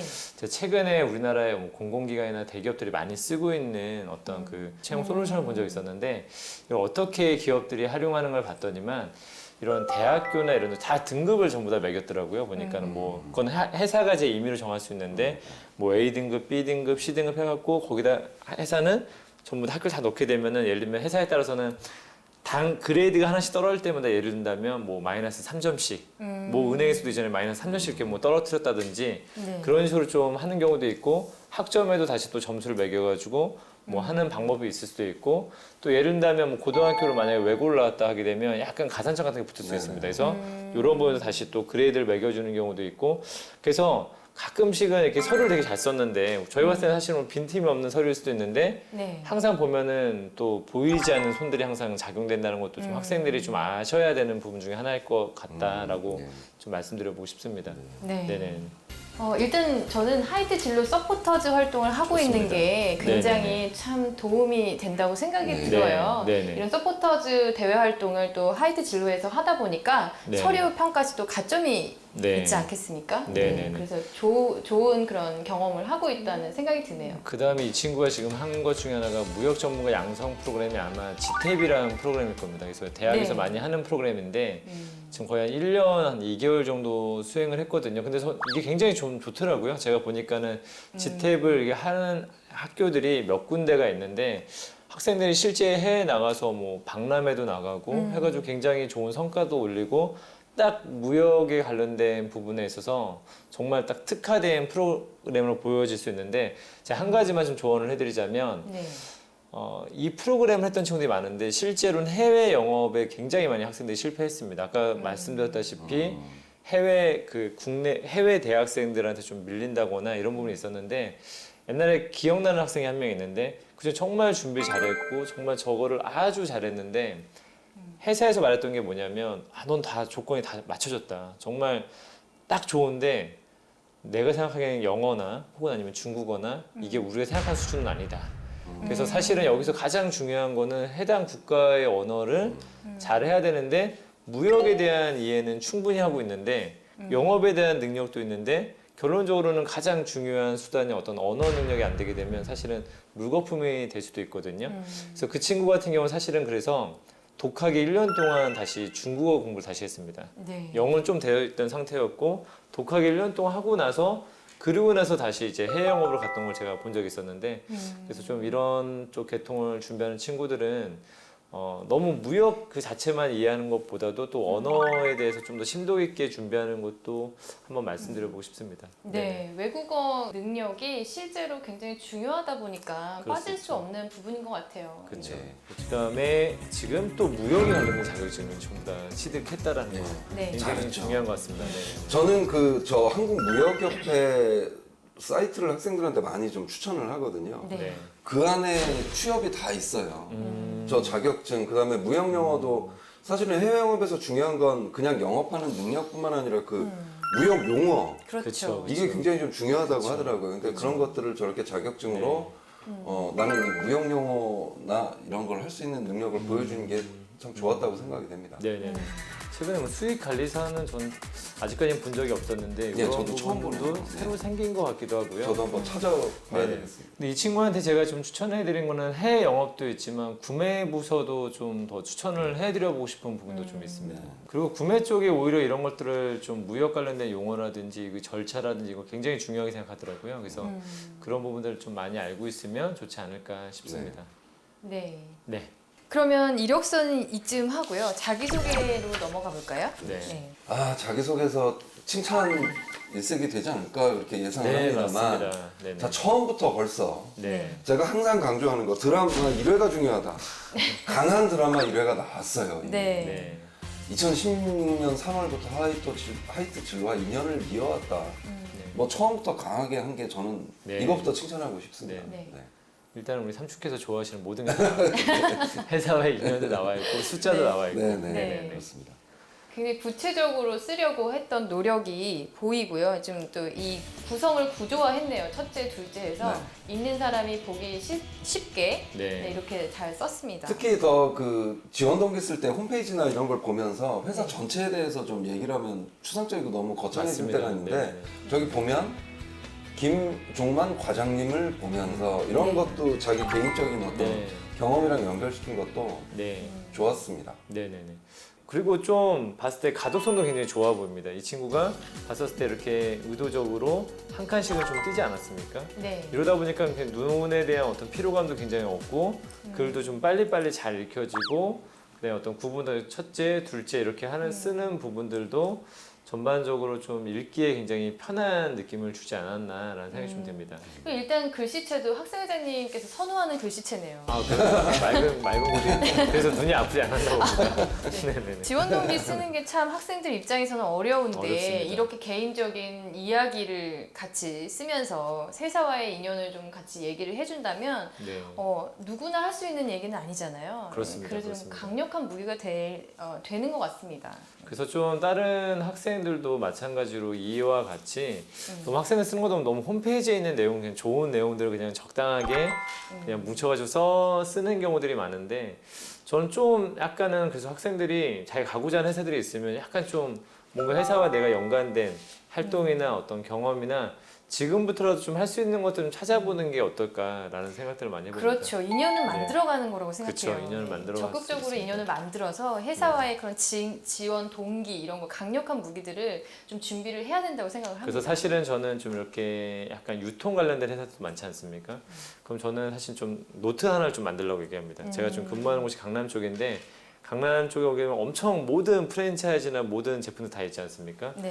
그럴 때마다 예를 들면 이날 이랜드 노트 하나 써가지고 한 번씩 방문해가지고 어떤 걸 좀 개선하면 좋을지 네. 이런 것들을 자꾸 만들어 보자는 얘기를 하게 되면 그걸 그대로 여기다 쓰면 되거든요. 근데 이게야말로 인연을 만드는 거죠, 그쵸, 자기가 그쵸. 직접적으로. 이런 고급 정보를 네네. 무료로 이렇게 지금 다 공개해 이 주신 정도는 거잖아요. 얼마든지. 네, 역시 네네. 학생 회장님입니다. 자기만의 네. 노트를 하나 만들었으면 좋겠습니다. 네. 네.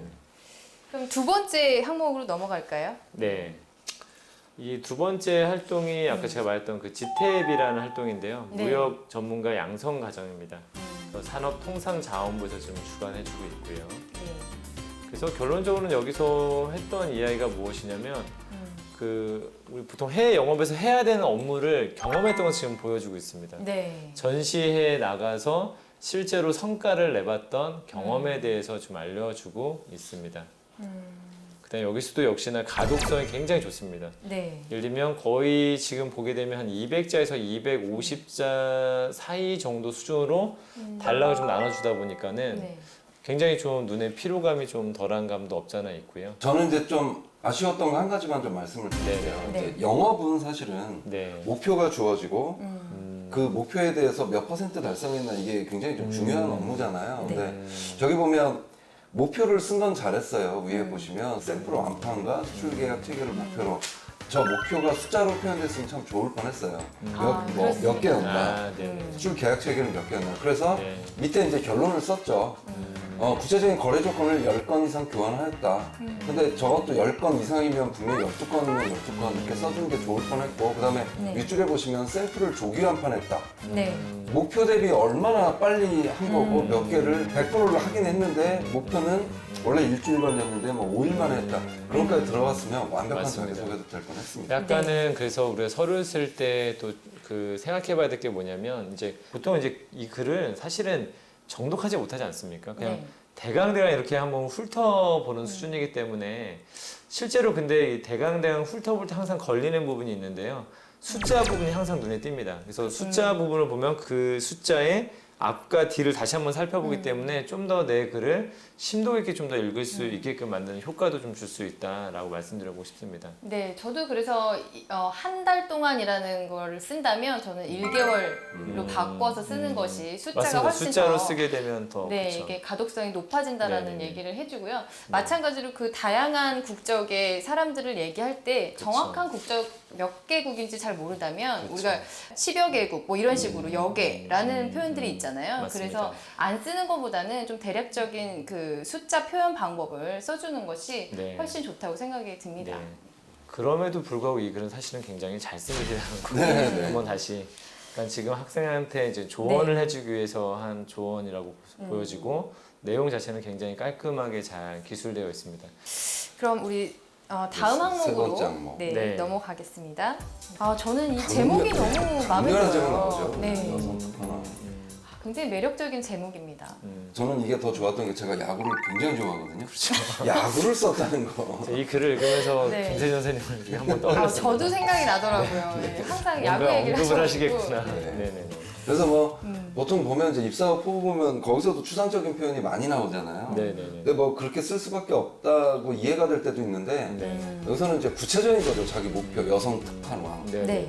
이런 게 그 포부의 그 가장 좋은 형태가 아닐까 저는 그렇게 생각이 됩니다. 근데 다만 저는 좀 약간 아쉬웠던 게 하나 있었는데요. 이게 네. 지금 이 친구가 지금 지원한 직무가 해외 영업인데 네. 이게 그냥 일반 국내 영업의 어떤 이야기를 쓰고 있는 듯한 느낌이 좀 들어서 다소 약간 뭐 해외 개척에 대한 뭐 이야기, 해외란 말 자체가 아예 안 나와 있습니다, 지금.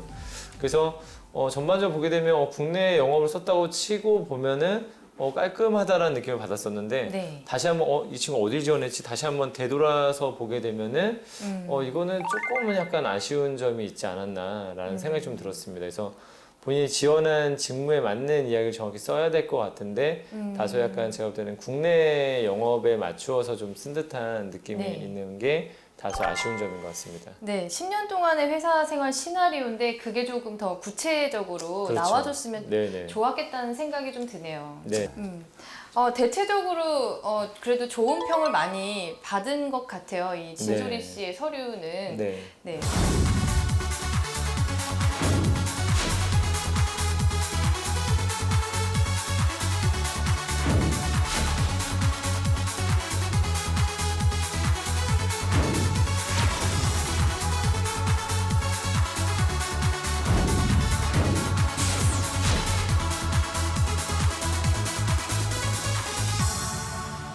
우리 좋은 서류를 이렇게 좋은 인상을 준 이 진소리 씨의 우리 1분 스피치 영상을 네. 보고 네. 네, 또 이어서 이야기 나눠보도록 하겠습니다. 네.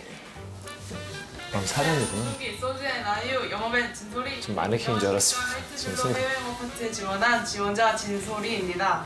다양한 사람들을 만나는 것을 좋아하는 제 성격과 많은 외국인들과 교류하며 얻은 글로벌 마인드를 바탕으로 해외 영업 파트에 준비가 지원하게 됐어. 됐습니다. 저런 것도 들고. 사람들은 기쁠 때나 슬플 때나 달력도 하이트였으면 딱 좋을 뻔했는데. 농협이네. 함께해서 사람들의 슬픔과 애환을 함께하는 그런 사람이 되고 싶습니다. 감사합니다. 정말 활발하고 이 적극성이 딱 묻어나는 그런 스피치였던 네, 것 같아요. 네. 목소리도 저는 시원시원해서 마음에 드네요. 저는 약간 목소리 근데 좀 더 시원시원했으면 좋겠잖아요. 그래요? 좀 더 배에 힘을 주고 좀 네. 약간의 톤도 좀 아쉬운 높여서 점이- 예, 그렇죠. 예. 근데 이렇게 준비가 됐다는 네. 건 인상적이었어요. 네. 그러니까 저런 것들 포스터라든지 이런 것들을 들고 이렇게 신나게 찍을 수 있다는 저 마음가짐 정말 네네네. 저 어떻게 들어보고 구했을까요, 저 포스터를? 저 포스터는 제작을 해야 되는 건가요? 아무래도 일단 그 한번 물어봐야 서포터즈 되겠네. 활동을 하고 있으니까 아, 조금 이렇게 서포터즈 지원이 활동. 되지 않았나 싶은데요. 글쎄요, 한번 물어볼까요, 우리? 네. 네. 네네. 네. 그러면 우리 서류에서 또 스피치에서 좋은 이미지를 계속 주고 있는 우리 진소리 씨를 직접 만나서 네. 면접을 한번 보도록 하겠습니다. 네. 기대가 되는데요. 완전 기대입니다, 완전. 네, 빨리 만나보고 싶네요.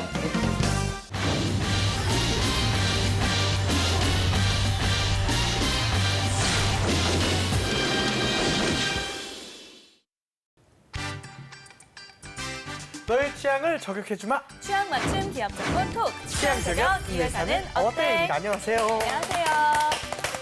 네, 오늘도 저희와 함께 해주실 분들 소개해 드릴게요.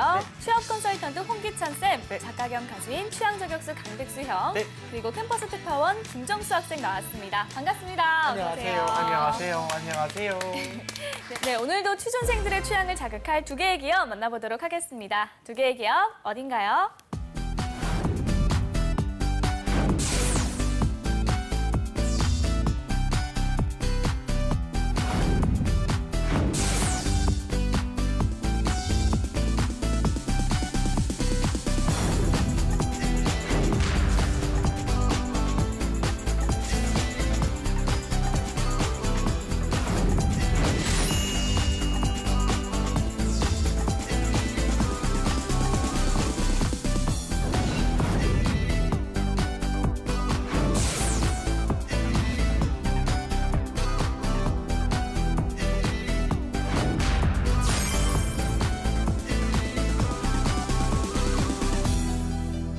네, 오늘은 롯데리아와 한국 맥도날드입니다. 대표적인 햄버거 전문 프랜차이즈인데요. 정말 설레이는 주제입니다. 일단 두 기업에 대한 첫인상 정말 설레이는 주제입니다.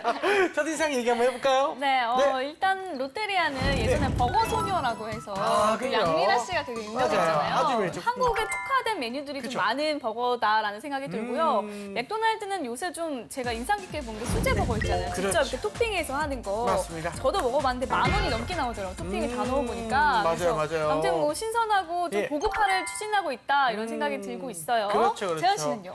저 같은 경우는 할 말이 굉장히 많은데 좀 짧게 줄여서 좀 얘기를 하면은 일단 롯데리아 같은 경우에는 제가 어렸을 때 삶이었어요. 롯데리아는 뭐 모든 초등학생들의 그 운동회 뭐 여러 가지 있지 않습니까? 그 행사 같은 경우에는 그 햄버거 하나에 콜라 하나 또는 포카리 세트 이렇게 해서 이렇게 더블로 오는 거를 굉장히 많이 먹었는데 그때 딱 두 가지 메뉴예요. 사실은 대리버거, 새우버거. 네. 롯데리아는 대리버거, 새우 아십니까? 아시죠? 네, 다행입니다. 저는 제 얘기 여기까지 하고 우리 정수 학생 같은 경우에는 저는 네. 약간 뭐랄까 개인적으로 추억이 가득한 곳이에요. 왜냐면은 제가 중학생 때랑 고등학생 때 열람실에서 공부하고 네네네. 끝나고 그 양념 감자 있잖아요. 기가 막히죠. 왜 또 포테이토나 아시죠? 어니언, 네, 치즈 맛을 어니언 맛. 네, 네. 저 그거 진짜 좋아하거든요. 정말 맛있죠, 그거. 그래서 뭔가 좀 네. 눈물겨운 그런 그렇죠. 추억이 가득해요. 공부하고 나서 먹는. 그게 말입니다. 네. 세 번을 흔들면 밑에 좀 가루가 남아있어요. 맞아요. 그 떡이 진단 말이죠. 다섯 번을 꼭 흔들고 난 다음에 반대로 뒤집어서 흔들어야 돼요. 그거란 말이죠. 알고 잘 알고 있네요. 아유, 잘 알고 계시네요. 그렇죠, 그래요. 정수 학생이 아주 착합니다. 우리 백수 형님은요? 뭐 일단 햄버거 하면 네. 이제 피자와 치킨과 더불어 세계 3대 진미 그렇죠. 중에 하나죠.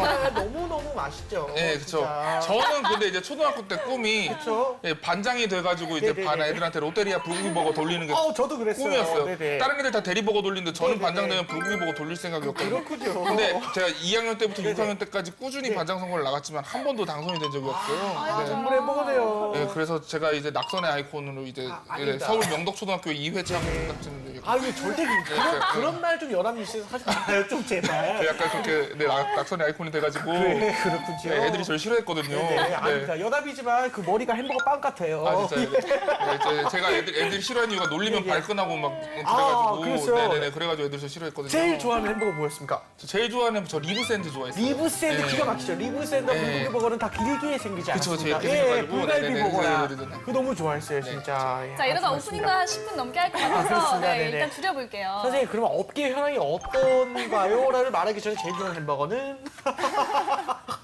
저는 햄버거 안 네. 좋아합니다. 아니 죄송합니다. 어깨 연장 부탁드립니다. 지금 현황을 보니까 뭐 맥도날드는 뭐 전 세계 유세 프랜차이즈죠. 그래서 우리나라에 한 430개 정도 매장을 갖고 있고요. 근데 롯데리아가 항상 우리나라의 절대 강자입니다. 예. 매장 수가 한 1,300개 정도, 버거킹이 한 230개 정도. 최근 근데 이 업계에서 가장 떠오르고 있는 그 신흥 강자는 맘스터치예요. 그래서 여기가 한 맘스터치. 900개 정도 매장을 사이버가 지금 가지고 기가 있기 막힙니다. 때문에 네. 굉장히 지금 시장이 정말 다각화되고 맛있어요. 있죠. 네. 흔들리고 있는 거예요. 그러니까 기존에는 국내를 대표하는 롯데리아 그리고 해외 맥도날드의 경쟁이었다고 그렇죠, 하면 그렇죠. 요즘 버거킹이 굉장히 약진하고 있고요. 주인이 바뀌면서 새로운 시도들이 많아지고 있고 그다음에 얼마 전에 지금도 학원의 강남 쪽에 있다 보니까 오다가 보면 항상 그 줄 서 있는 사람들을 보거든요. 네. SPC에서 지금 진행하고 있는 쉑쉑버거. 쉑쉑버거. 여기가 알리죠. 지금 알리죠. 우리가 예전에 가구편 이야기를 할 때 네. 결국에는 이케아가 들어오면서 국내 네네네. 가구 시장이 더 살았다고 제가 네네네. 표현을 드렸잖아요. 그러니까 네. 햄버거 시장도 네. 어찌 보면 쉑쉑버거 때문에 더 큰 화두, 이목을 받게 되고 그렇죠. 또 시장이 더 커지지 않을까 그런 기대감을 지금 꾸게 되는 시장입니다. 그렇죠. 쉑쉑버거는 8시 뉴스에도 나오더라고요. 오, 이 폭발적인 그래요? 인기 때문에 오. 네, 그 정도로 반응이 핫합니다. 아, 드셔보셨습니까? 아, 저는 아직 못 먹어봤어요. 저도 아직 못 네. 먹었어요. 그 줄을 기다리는 게 자신이 없어요. 너무 덥잖아요. 네. 근데 그 시간을 굉장히 오랜 시간을 기다리시면서 이렇게 드시는 게 굉장히 대단하죠? 대단하시더라고요. 네, 전 날씨 좀 선선해지면 빅맥을 도전하는 하나 거예요. 사가지고 네. 먹으면서 기다리면 돼요. 빅맥을 사서 먹으면서 기다린다고요? 그렇죠. 네, 네네. 빅맥은 안 기다리고 살 수 있으니까 네네. 그래서 먹으면서 왜냐 심심하니까 그래요? 빅맥 한 손에 롯데리아 양념 감자 들고 네네. 이렇게 기다리면서 이렇게 먹으면서 기다렸다가 네네네. 이제 쉑쉑버거 나오면 이제 비교해 볼 수 있으니까 이제. 아, 그렇군요. 알겠습니다. 네. 두 기업에 대한 학생들의 취향 알아보도록 네. 하겠습니다. 현장 취재는 어땠나요? 네, 아까 홍쌤이 말씀하신 것처럼 네. 맘스터치 요즘 신흥 강자고 기가 버거킹도 막히죠. 있죠. 그래서 그럼요. 친구들이 뭐랄까 네. 롯데리아나 맥도날드 말고 네네. 다른 기업 없냐 이런 식으로 없냐. 막 요청을 많이 했어요. 하지만 그 친구들의 의견은 살포시 무시하고 아, 무시하군요. 이 두 가지 의견만 선택해달라고 부탁을 했죠. 네. 근데 미리 조심스럽게 예상을 네, 해보면 네, 친구들이 네. 자기가 다니고 싶은 기업보다 자기가 좋아하는 햄버거 찍었을 것 같은 느낌이 좀 있네요. 맞아요. 아, 조금은 맥도날드 우세를 예상을 좀 해보지만 어쨌든 친구들의 이야기는 영상을 보고 나누겠습니다. 저는 요즘 이것에 꽂혔는데요. 바로 패스트푸드입니다. 저는 패스트푸드 하면 그럼 조만간 이렇게 되겠네요. 약간. 롯데리아와 조만간 이 사이즈 만들 수 있어요. 패스트푸드 꽂혔어요. 롯데리아 대 맥도날드, 맥도날드 대 롯데리아. 과연 친구들은 어느 기업을 더 선호하는지 알아보러 가도록 하겠습니다. 지금 바로 보시죠. 저는 맥도날드에 취업하고 그렇죠. 싶습니다. 왜요? 이유는요? 주변에서 롯데리아에 대한 평판이 너무 안 좋기 때문에 네. 맥도날드에 더 취업을 하고 싶습니다. 어떻게 안 좋은 그렇죠. 거죠? 악덕 사장들도 많이 아, 보고 그렇죠. 위생도 그렇게 좋다는 소리를 어, 듣더라고요. 막연히 일단 앞서 사장님은 꼭 있죠. 취업하고 싶습니다. 이유는요? 한국에서 취업을 하려면 아무래도 그냥 외국에서 들어와 있는 그냥 세운 그 한국 맥도날드가 아니라 한국 기업인 롯데에 취업하는 게 더 낫다고 생각했습니다. 아, 역시 롯데. 네, 본인이 롯데리아에서 알바하고 있는데 알바하는 환경은 어떤지. 일단 좀 체계적이에요. 이제 계급이 좀 계급이라 해야 되나? 약간 직급. 네, 직급이 이제 좀 잘 나눠져 있고 해서 이제 일할 때도 이렇게 딱딱딱 매니저님 이제 메이트 해서 이렇게 딱딱 구분돼 있고 파트도 분류가 잘 돼 있어서 각자 파트 잘 맞춰서 네 일하고 있어요. 아무래도 롯데리아. 아, 역시 뼛속까지 롯데리아. 혹시 이유가 있을까요? 대학생인 줄 알고. 미리 배워보기도 한 편이기도 하고 네. 이제 아무래도 맥도날드는 작업 환경이 저희랑 좀 많이 다르기도 하고 그리고 일하면서 느낀 점이 양념까지 다 먹고. 확실히 하고 맥도날드 일을 해봤어요? 롯데리아, 맥도날드는 잘 모르겠어요. 그래요? 개인적으로 정말 주관적으로 생각하면 롯데리아가 왠지 손님이 좀 더 적어서 편하지 않을까 싶지만 그렇진 않아요. 맥도날드가 외국 기업이다 보니까 아무래도 복지가 잘 되지 않을까, 직원 복지. 그래서 맥도날드에 한번 취직을 해보고 싶습니다. 네, 다양한 의견들 들어봤습니다. 결과는 어떻게 나왔나요? 네, 결과가 약간 좀 압도적으로 나왔는데 어떨까요? 이번 조사 역시 햄버거를 사랑하는 대학생 30명을 대상으로 준비해봤습니다. 궁금합니다. 짜잔! 짜잔! 야, 네. 역시. 맥도날드가 22명이고 롯데리아가 8표로 맥도날드 압승입니다. 그렇군요. 일단은 뭐 조금 예상을 하긴 했지만 그래도 맥도날드 좀 더 선호하는 그 이유에 대해서 어떻게 생각하십니까? 의견? 아무래도 롯데리아보다 맥도날드가 약간 좀 세계적인 그런 글로벌화된 이미지가 있잖아요. 그래서 또 뿐만 아니라 소극적이라는 그런 기업의 이미지가 있기 때문에 그렇죠. 친구들이 더 선호하는 것 같습니다. 그렇죠. 네, 알겠습니다. 이렇게 학생들의 선호도 알아봤고요. 이번에는 두 기업에 대한 좀 더 깊숙한 정보 확인해 보도록 하겠습니다. 취향 저격수 맥스형. 네, 보기엔 이래도 햄버거는 2개까지밖에 못 먹는 남자 강백수입니다. 정말입니까? 네, 진짜입니다. 네. 저는 밥을 많이 먹어요. 네. 네, 근데 빵 이런 거 잘 안 먹히더라고요. 네, 그렇죠. 한국 남자. 하지만 주변 또 잘 먹는다는 거. 백수의 노트. 네, 먼저 롯데리아 먼저 얘기해 보겠습니다. 롯데리아 우리나라 최초의 패스트푸드점이죠. 네. 그렇죠.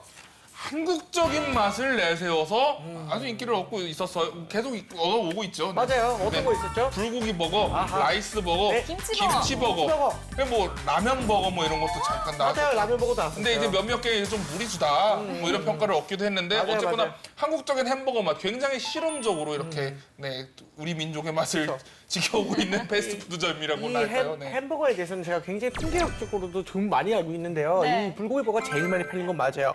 이게 근데 우리나라 시장에 이제 우리나라 특성을 살린 버거고 외국 버거를 이렇게 좀 프랜차이즈 해가지고 이게 제일 많이 팔린 버거가 있는데 뭔지 아십니까? 뭔가요? 유러피안 프로코 치즈 버거라고 기가 막힙니다. 그 처음 통으로 들어보는데. 진짜요. 네. 통으로 치즈가 들어가 있어요. 튀긴 게 그러니까 치즈 튀김 있지 않습니까? 그 뭐라고 하죠? 그 이게 치즈 튀김. 네, 뭐라고 치즈 하죠? 스틱. 치즈 스틱. 네. 치즈 스틱을 통으로 튀겨가지고 고기랑 같이 넣는 거예요. 먹자마자 그냥 피자랑 같이 아니 근데 땡기는. 이게 정말 주관적인 의견인 네. 거야? 아니면 객관적인 통계에 의한? 통계. 내가 자료를 준비했을지 못할 뿐이지. 자료 이거 선생님 이거 제가 뺐으면 선생님 말할 수 있습니까? 못 말하지 않습니까? 나도 자료가 없을 뿐이에요. 그냥 일단 말해보는 건데 어쨌든 유러피안 프로코 치즈버거가 굉장히 많이 팔렸다. 이렇게 되고 알겠습니다. 있었습니다. 선생님 롯데리아에 대해서 자세히 한번 알아봐 주시면 안 될까요? 통계 잠깐 좀 주시고. 오래 선생님 손으로 이거 막고 계신 거. 사실 일본에서 시작을 했죠. 예. 72년도에 롯데그룹의 패스트푸드 사업의 일환으로 72년도 일본 도쿄에서 예. 처음으로 시작이 되고요. 굉장히 빠르게 성장했어요. 77년도에 100호점을 일본에서 열고요. 예. 79년도에 200호점을 개설합니다. 맞습니다. 그 다음에 이제 우리나라의 79년도에 소공동에 롯데리아 1호점이 이제 차려지게 되죠. 그렇죠. 일본에서 어느 정도 노하우라든가 기술을 만들고 이제 우리나라에 넘어왔다 그렇게 보시면 되고요. 83년도에 우리나라 최초로 고속도로 휴게소에도 지점을 열게 되고 그 유명한 이제 불고기 버거가 92년도에 출시가 되게 됩니다. 그래서 우리나라에서 약 23년간 국내 판매로 1위를 기록하고 있고 아까 그 매장 개수를 좀 보여드렸는데 네. 대학생들 뭐 서울에서 조사하면 서울에 있는 대학생들 입장에서는 맥도날드, 버거킹 굉장히 친숙할 텐데 또 지방에는 맥도날드 많지 않거든요. 그러니까 그런 데는 또 롯데리아가 롯데리아. 굉장히 많은 매장 개수를 자랑하고 있습니다. 네. 이 롯데리아 해외 진출 아주 활발하죠. 베트남 지역에서 아주 성공적이에요. 여기서 무려 20년이 흘러도 점유율 1위를 지금 기록하고 네, 있을 맞아요, 만큼이나 맞아요. 현지에서 아주 공고한 위치를 갖고 있습니다. 그 이유가 아까 또 재한 씨가 얘기한 네, 네. 그 현지화 전략이 될 것 네, 같아요. 네, 네. 그래서 제가 조사를 해보니까 실제로 우리 롯데리아 하면 햄버거가 떠오르는데 현지 롯데리아에서 매출이 가장 높은 메뉴는 치킨이 1등이라고 해요.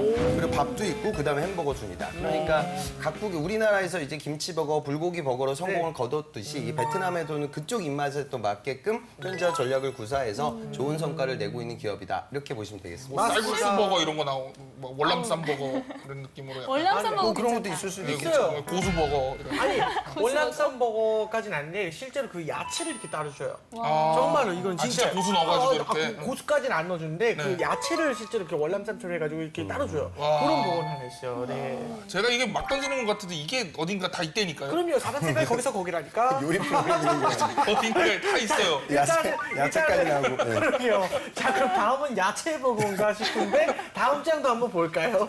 롯데리아 최근에 히트다 히트 하나 나왔습니다. 뭐죠? 바로 아재버거입니다. 아재 버거. 아재 버거? 네, 요새 제가 좀 민감한 단어인데 아재라는 말인데, 네, 근데 아재가 그 아재 개그 할 때 그 아재가 아니에요. 그렇죠. 네, 요즘 최고로 유행하는. 그렇죠. 처음부터 끝까지 품질 좋은 원료로 만들었다고. A to Z, A, Z 해가지고 맞습니다. 아재버거거든요. 네, 저 이걸 어떻게 아재로 읽는지 잘 모르겠는데 그렇죠. 예. 아무튼 아재버거 지금 선풍적인 인기를 끌고 있다고 합니다. 그렇죠. 맞습니다. 이 요즘 수제버거에 대한 인기가 상당히 높습니다. 그쵸. 이 기업들 간의 경쟁도 아주 치열하다고 들었거든요. 그러니까 실제로 이 수제버거 역사를 우리가 추적해 나가면 과거 국내 2000년대 초반 때 크라제 버거라고 있었어요. 그죠, 되게 그죠. 좋아했었는데 크라제 버거 이게 있죠. 토종 브랜드거든요. 네, 그래서 맞아요. 청담 및 압구정동 좀 임대료 비싼 지역에 점포를 내서 2000년대 후반까지는 잘 나가다가 무리하게 해외 시장 진출을 하려다가 네네, 그렇죠. 결국 위기에 몰리게 되고요. 몰리게 된 거죠. 그 이후에 지금 최근에 아까 제가 말씀드렸던 그 맘스터치 네. 여기가 지금 성장세가 어마어마합니다. 13년도에 매출이 한 497억이었는데 맞아요. 14년도에 759억 그리고 작년에 1486억까지 뛰어올라요. 그래서 대단하네요. 싸이버거가 어마어마한 히트를 치게 되고 이 회사의 역사를 보면 네. 과거에 이제 파파이스 네. 이 파파이스를 이끌었던 기업이 이제 대한제당의 자회사라고 할 수 있는 TS 해마로였는데 거기 있었던 정영식 대표가 나와서 차린 기업이에요. 그래서 이쪽이 아주 지금 우리나라 시장에서 수제버거 시장을 좀 그 선두에 나아가고 있고 쉑쉑버거가 또 들어왔기 때문에 네, 그렇죠. 좀 뭐 지금 맥도날드도 그렇고 롯데리아도 그렇고 제품을 좀 업그레이드 시키는. 그러니까 다시 말해 햄버거가 과거에 이제 우리가 정크푸드라고 많이 이야기를 하잖아요. 그래서 그런 이미지를 조금 불식시키기 위해서 노력을 하고 있다고 보시면 되겠죠. 네, 알겠습니다. 일단 햄버거도 점점 고도파가 좀 되어가는데 이 롯데리아의 전망이 좀 어떤지 선생님 부탁드립니다. 실제로 그 한우버거가 네. 저도 보니까 이 한우 불고기 버거는 한우 적합성 평가 검사를 이제 통과한 한우 정육만을 쓴다고 해요. 그래서 실제로 농림수산부에서 표창까지 한번 받았거든요. 그러니까 한우를 다양한 식자재에 적용시켜서 한우 소비를 촉진시켰다 이런 성과예요. 그래서 결국에 불고기 버거 지금 누적 판매량이 지금 16년 추정치가 7억 개가 넘거든요. 7억 개요? 그러니까 이런 부분들이 아마 롯데리아만의 좀 강점이지 않을까. 그리고 저는 그런 생각이 좀 드는 것 같아요. 그러니까 뭐 버거킹에 나오는 치즈 굉장히 많이 들어간 햄버거를 네네. 우리 젊은 층들은 좋아하지만 또 어르신들은 별로 그렇게 선호하는 식품이 못 되는데 느끼하죠. 불고기 버거는 좀 우리가 그렇게 가볍게 그냥 섭취할 수 있는 그런 식자재이잖아요. 맞아요, 그래서 맞아요. 이런 대중화된 아이템으로 지금 국내 시장은 사실 이미 평정했고 그다음에 쉑쉑버거라든가 또 이제 다양한 팔로우들이 쫓아오기 때문에 이 시장에서 더 큰 성장을 거두기는 어려워요. 그러니까 베트남의 성공 모델을 중국이라든가 다른 신흥국가에 적용시키기 위한 그런 노력을 해야 롯데가 글로벌 시장에 나아갈 수 있는 좋은 매개체가 될 것 같습니다. 네, 알겠습니다. 이번에는 한국 맥도날드에 대해서 알아보도록 하겠습니다. 백수 형. 네. 이 햄버거가 우리가 얼마나 먹을 수 있는지의 단위로 이제 햄채몇을 쓰잖아요. 그렇죠. 그 단위로만 쓰이는 게 아니에요. 어떤 세계 경제 지표를 나타내는 지표로 빅맥 지수라는 말을 사용하고 있습니다. 뭔지 알아요. 네, 뭔지 아시죠? 네. 들어봤어요. 세계 이제 도시들을 이제 물가 대비 그러니까 우리의 임금 대비 빅맥 가격으로 해서 경제 지표를 나타내는 거죠. 맞아요. 네, 거기에 대해서 이제 자세한 설명을 하려고 하면은 저는 이제 싱어송라이터라서 좀 말이 꼬일 수가 있어요. 그렇죠. 그래서 그 부분에 대해서 이제 홍기차 선생님께서 설명을 해주시겠습니다. 알겠습니다. 이런 비슷한 지표가 이제 스타벅스 커피, 아메리카노 지표 있지 않습니까? 이것도 굉장히 많이 좀 쓰인다고 하더라고요. 일단 뭐 맥도날드는 좀 그야말로 햄버거의 좀 대명사라는 그 전 세계적인 인식이 좀 있는데 일단 한국 맥도날드에 대해서 조금 부탁드립니다. 맥도날드는 우선 전 세계 한 120개국 정도, 그다음에 매장의 개수가 뭐 3만 6천 개 정도. 하루 방문하는 인원이 한 7천만 명이 된다고 하니까 그러니까 빅맥 지수가 쓸 수 있는 거죠. 그러니까 전 세계 어디에도 그 매장이 있고 많은 사람들이 즐기고 스타벅스도 마찬가지고요. 네. 그러다 보니까 그 단일 재화의 가치를 두고 그 국가의 물가 지표를 우리가 계산하는 거죠. 정확하지는 않아요. 그러니까 추정치를 우리가 좀 바라볼 수가 있습니다. 1940년 리처드 맥도날드, 모리스 맥도날드 형제가 처음으로 이 레스토랑을 오픈시키게 돼요. 그다음에 성공을 거뒀던 그 큰 이유 중에 하나가 그 당시 때는 좀 예전이니까 어셈블리 라인, 그러니까 제조 공정 라인을 그러니까 기계처럼 이제 가동시키는 거죠. 그래서 표준화된 햄버거를 만들 수 있었던 그런 시도를 했었어요. 그게 이제 미국 식자재에서는 많이 적용이 되지 않았던 문화인데 그런 성공을 거두면서 세계적으로 이제 시장을 평정하게 되고 우리나라에서는 88년도 강남구 압구정동에 처음으로 문을 엽니다. 이거 문 열었을 때 저도 이때 어려서 기억은 안 나는데 제가 뭐 제 형님들한테 듣기로는 지금 쉑쉑버거보다 더 했다고 하더라고요. 그래서 이 맥도날드 한번 먹어야 되니까 거기 가서 줄 서서 사 먹고 뭐 그 정도로 센세이션을 일으켰다고 합니다. 알겠습니다. 그 24시간 문화나 아니면 드라이브 스루 이런 것도 좀 이렇게 인기를 뻗어나갈 수 있는 요인이 됐을까요? 다양한 시도들이 많은 것 같아요. 저는 그 맥모닝이라는 것도 굉장히 좀 특화되어 있는 메뉴로 성공을 했었던 것 같고 네. 그다음에 드라이브 스루처럼 이제 우리나라에서는 이게 사실 그렇게 크게 시장이 크지 않은데 미주권에서는 굉장히 시장이 크거든요. 그렇게 좀 햄버거를 즐길 수 있는 문화. 그리고 저는 해피밀이라고 해서 그쵸. 해피밀 많이 아이들 먹었어요. 입장에서는 또 그 햄버거를 사는 게 아니라 장난감을 사기 위해서 사실 햄버거를 사잖아요. 맞아요. 그런 프로모션도 좋았던 것 같고 결국에는 이제 표준화하고 현지화 이 두 가지입니다. 그러니까 맥도날드, 그러니까 롯데리아처럼 각 국가에 맞게끔, 그러니까 우리나라에서도 불고기 맛 햄버거가 있고, 그렇죠. 그다음에 중국 쪽에서는 또 향신료가 들어간 햄버거가 나오거든요. 근데 중요한 건 이거 밸런스를 맞추는 것 같아요. 네네네. 너무 현지화 되어버리면 맥도날드라는 의미가 없어지잖아요. 그러니까 빅맥 뭐 이런 어떤 그 특수 제품들은 그 전통성을 계속 확보해 나아가는 거죠. 맞습니다. 해외 저 회사에 있을 때 보면 바이어들이나 이렇게 국내 출장 오는 사람들 중에 한국 음식이 맞지 않아서 식사를 못하는 외국인들이 있으면 언제든지 맥도날드에 가면 그냥 내 식사를 할 수 있잖아요. 그러니까 그런 그 표준화와 현지화라는 두 가지 집합에서 교집합을 적절히 운영하다 보니까 큰 성공의 결과가 나오지 않았나 그렇게 생각됩니다. 그렇군요. 알겠습니다. 백세노트 다음 장도 한번 볼까요? 네. 잘 나가던 맥도날드가 근데 지난해에만 134억 원의 적자를 봤대요. 왜요?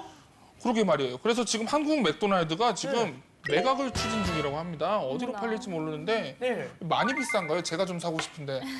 집에 나갔다 놓으시게요. 네, 제가 좀 이제 자주 좀 가서 먹고 배고플 때마다 많이 비싼가요? 선생님, 현재 매각이 어떻게 진행되고 있나요? 어떻게 된 일이에요? 맥도날드 1호점이 아까 제가 생겼다고 했는데 2007년도에 없어졌어요. 거기 지금 가보면은 지금 유니클로 매장으로 바뀌었거든요. 그만큼 뭔가 좀 상징적인 의미죠. 순이익이 지난 3년간 계속 감소해서 지난해 적자가 134억 정도나 났습니다. 그러니까 이런 이야기가 나오는데 사실은 그냥 사업을 철수하겠다는 건 아니에요. 그러니까 지금 맥도날드 같은 경우에는 한 120개 국가에 정도에 진출해 있는데 약 한 60%는 현지에 있는 전략적 파트너하고 조인해가지고 사업을 해요. 그러니까 쉽게 말해 맥도날드는 로열티를 받는 사업만 진행을 하거든요. 지금까지는 직영의 개념이었는데 이제 그런 사업자를 찾고 있습니다. 그래서 이 사업을 또 하기 위해서 지금 현재 우리나라의 CJ, NHN, KG그룹 이런 기업들이 각기 지금 경쟁을 펼치고 있어요. 그래서 맥도날드가 사라지는 건 아니고 그 주인이나 운영 주체가 또 맥도날드 입장에서는 CJ 뭐 이런 기업들은 CJ 푸드빌에서 다양한 프랜차이즈 사업을 하는 그런 노하우가 있으니 이를 활용해서 맥도날드의 전략을 좀 다원화시키겠다, 고도화시키겠다 그렇게 생각하시면 되겠습니다. 알겠습니다. 자, 국내뿐 아니라 그 중국이랑 홍콩도 좀 매각을 추진 중이라고 하는데 이런 부진한 이유가 좀 있을까요? 이게 지금 우리가 봐야 되는 그 두 가지 케이스가 있어요. 잘 된 케이스가 아주 대표적인 얘기가 버거킹입니다. 버거킹이죠. 버거킹 원래 두산 쪽에 있었는데 그 이후 회사를 BIG라는 이 파트너스, 그러니까 옛 보고 펀드가 될 텐데 사모펀드에서 이걸 매입을 해요. 그래가지고 시장을 굉장하게 키웠습니다. 그래서 매입 전에는 없었던 배달 서비스도 진행을 하고 24시간 운영 체제로의 변형이 있었고요. 가맹점을 직영점 위주로 과거에 두산 쪽에선 진행을 했었는데 가맹주를 좀 받아서 매장의 개수를 굉장히 늘려요. 인수 전에 한 131개 정도였는데 지난 말에 200개를 넘겼거든요. 그래서 3년 동안에 그 지금 무려 다시 이제 이 회사를 되팔았는데 다른 사모펀드에 거기에서 100% 정도 이익이 났다고 하니 아주 성공적이에요. 그러니까 본사가 운영하는 것이 아니라 주인이 바뀌어서 성공이 된 케이스가 있고요. 또 안 된 케이스도 있어요. 안 된 케이스가 KFC입니다. 그래서 KFC 같은 경우에는 유럽계 사모펀드 CBC 캐피탈에 매각이 됐는데 그 매각 전후로 따져봤을 때 2003년 영업이익이 한 115억 정도 됐었는데 캐피탈이 인수된 이후 14년도에 68억. 그래서 작년에는 이익이 11억밖에 안 났어요. 그러니까 이 주인이 바뀌는 것도 결국 그 전략이 더 중요한 것 같습니다. 버거킹 같은 경우에는 뭐 그 꽈뚜로 치즈 와퍼 뭐 이런 제품들이 굉장히 히트하고 이정재라는 좀 모델도 적재적소에 잘 썼었던 것 같아요. 그러니까 그런 부분들이 좀 결과가 좋게 나오지 않았나. 그래서 맥도날드도 과연 주인이 바뀌고 나서 여러분들이 주의 깊게 한번 봤으면 좋겠어요. 그래서 맥도날드는 과연 어떤 변화가 생길까 우리가 눈여겨봐야 할 부분이 되겠습니다. 알겠습니다, 선생님. 예, 이번에는 학생들의 궁금증을 들어보겠습니다. 영상으로 보시죠. 맥도날드와 롯데리아 둘 다 위생 관리는 철저히 하고 계신지가 궁금합니다. 저희 매니저님이라고 직원분이 계시거든요. 그래서 혹시 월급은 어떻게 책정을 하는지. 아, 우리 매니저 얼마 버냐? 매니저 얼마 버냐? 직원 복지가 도대체 얼마를 벌길래 그러냐? 들어보고 싶습니다. 네. 뭐 하는 건가요? 중요하지만 회사 분위기랑 회사의 비전이 되게 중요한 것 같아요. 그 회사가 앞으로 나아갈 방향이 어떻게 되는지도 되게 중요하고 방향성. 뭐 비전이 좋으면 자기가 일하는 거에 있어서 보람도 느끼게 될 거고 비전. 보람을 느끼게 되면 그 급여는 따라오는 거라고 생각이 되기 때문에 가장 중요한 건 그 회사의 비전이 가장 중요하지 않나. 비전. 네, 학생들의 궁금증 들어봤습니다. 어떤 질문들이 있었죠? 네, 보통 매장에 가면은 알바생들이 맥도날드나 뭐 롯데리아나 다 카운터부터 햄버거 만드는 것까지 다 하잖아요. 맞아요. 근데 그 취업을 하면은 과연 어떤 일을 하는지 아니면 또 직급이나 아니면 나의 진급은 어떻게 이루어지는지 이런 점들이 좀 궁금합니다. 실제 플로 업무보다도 궁금하네요. 네, 그 어떤 아르바이트 이제 업무 진행하는 것과 이제 취업의 개념이 약간 다르니까요. 네. 지금 실제 맥도날드 같은 경우에는 매장 매니저 뭐 공개 채용 같은 것들 진행을 해요. 그리고 실제로 그걸 이제 하다가 나중에 직무가 전환되는 케이스도 꽤 많은 것 같아요. 그러니까 한국 맥도날드 본사 직원의 약 50% 이상이 매장에서부터 커리어를 시작했다고 하거든요. 그러니까 점장 업무를 매니저 업무를 진행하다가 그것만 계속하기에는 또 이제 직무 발전 속도가 좀 더뎌질 수 있으니 추후에 직무가 전환될 수 있는 그런 가능성을 보고 도전하는 게 맞을 것 같습니다. 알겠습니다. 자, 또 다른 질문도 있을까요? 네, 혹시 근무 환경이나 아니면 직원 복지 아까 영상에 나왔듯이 이런 건 또 어떻게 될까요?